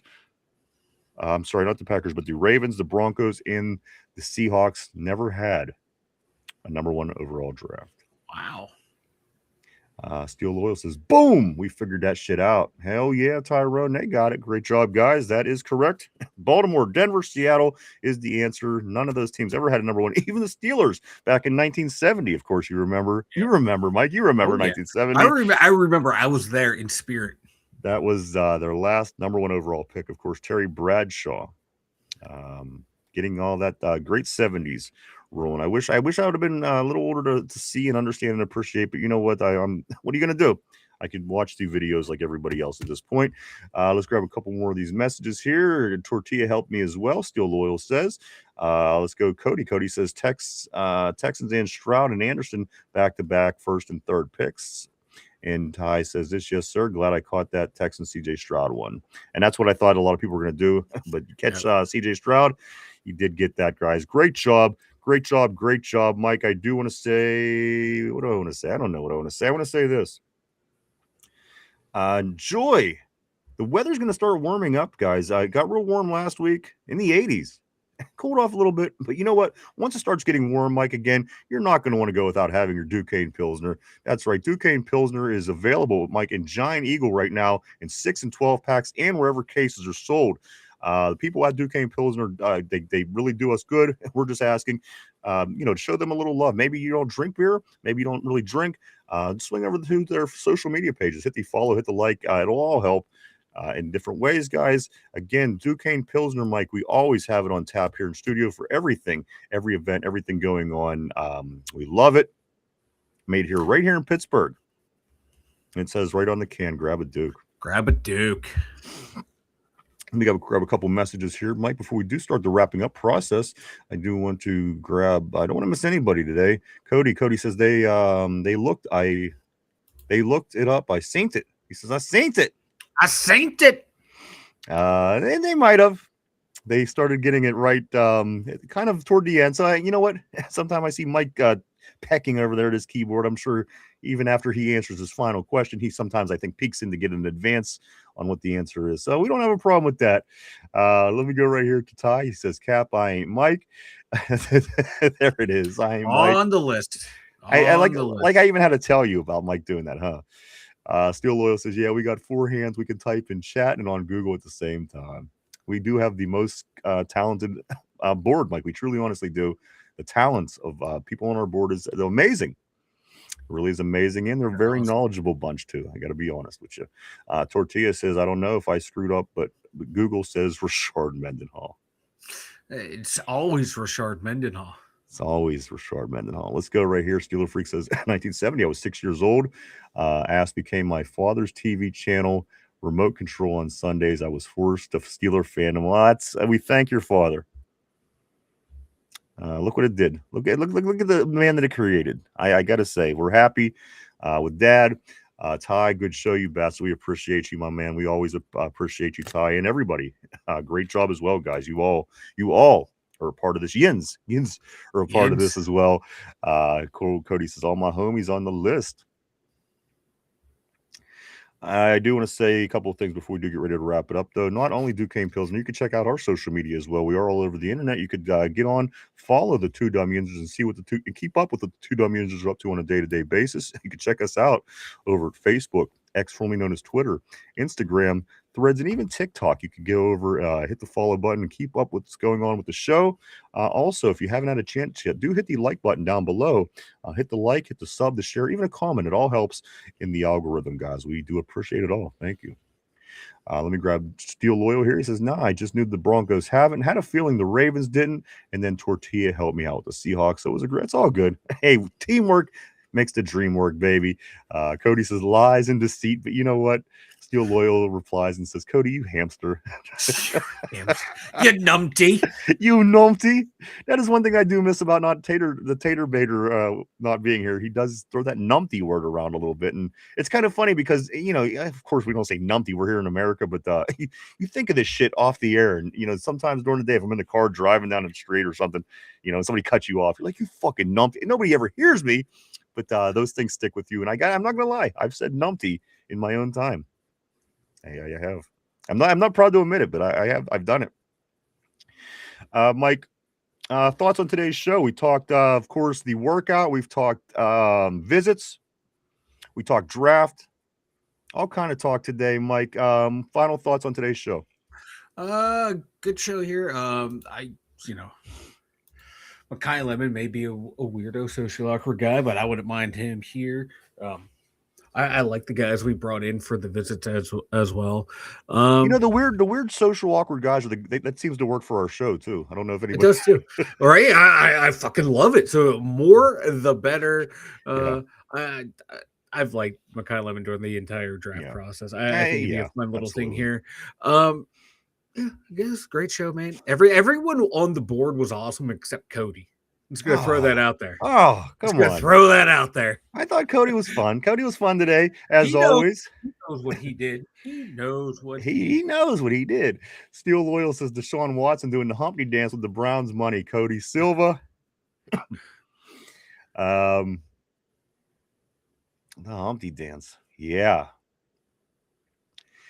What else, Mike? What else? We'll be back tomorrow at our regular time, of course, to do it all over again. Pirates played today. I don't tell me. Please don't tell me. I have to get off and see what's going on. They started at 12:45. It may be over, close to being over. But then they'll be off tomorrow and then start a weekend series against the Cubs on Friday in the Windy City. Mike, the Penguins, they're finally back tomorrow. So we're gonna do everything that we can tomorrow, all of our Pittsburgh sports and all that we could scrape up about our Pittsburgh Steelers might get in day 2 of the off-season training that did kick off yesterday, and to also keep on top of everything that we could keep on top of with only 2 weeks and 1 day away from the NFL draft right here in Pittsburgh, PA, guys. So much stuff. We hope to see everybody back tomorrow. I do want to say this. I want to say thank you so much to everybody for coming and hanging out and checking us out today. We certainly appreciate each and every one of you. We truly, honestly do. We wouldn't do it without you guys. Thank you so much. I want to say thank you, everybody on the board. You guys always keep things interesting here on the show. You truly, you do. You are the lifeblood, guys. Teamwork makes the dream work. And you know what? You guys are just as important as we are to the show, and we couldn't appreciate you more. We thank you so much, guys. The lifeblood of the show. Terrible board, and then everybody at home as well. Everybody that's tuning in, listening, watching. Maybe you're at the gym, maybe you're at work, maybe you're at home, just watching on the TV. We thank you too. Mike, why don't you sing a little Humpty dance to wind the show down? Once got busy in the Burger King bathroom. All right, stop what you're doing, because I'm about to ruin the image and the style that you're used to. I look funny, but you're making money. CCO world, I hope you're ready for me. You're getting round. I'm a new fool in town. Stown's way down by the underground. Drink up all the Hennessy you got on your shelf. So just let me introduce myself. My name is Humpty, pronounced with an umpty. All the ladies, oh, how they like the funky. All the rappers in the top 10, please allow me to bump thee. Yeah, what's up? What you know about Humpty, Mike? Come on. That was my stuff back in the day. Big Humpty, everybody. Cody says this. Mike likes anybody from Penn State. Anyone from Penn State. Indian or Hoosiers, baby. Here we go. What else? Guess we'll be back tomorrow again. Tomorrow's Thursday, and it will be 2 weeks out from the NFL draft, guys. I can't believe it. It'll be here soon. What am I forgetting, Mike? You got it all, brother. You got it all. Maybe you're in the restroom taking a tater. Taking a tater, Cody.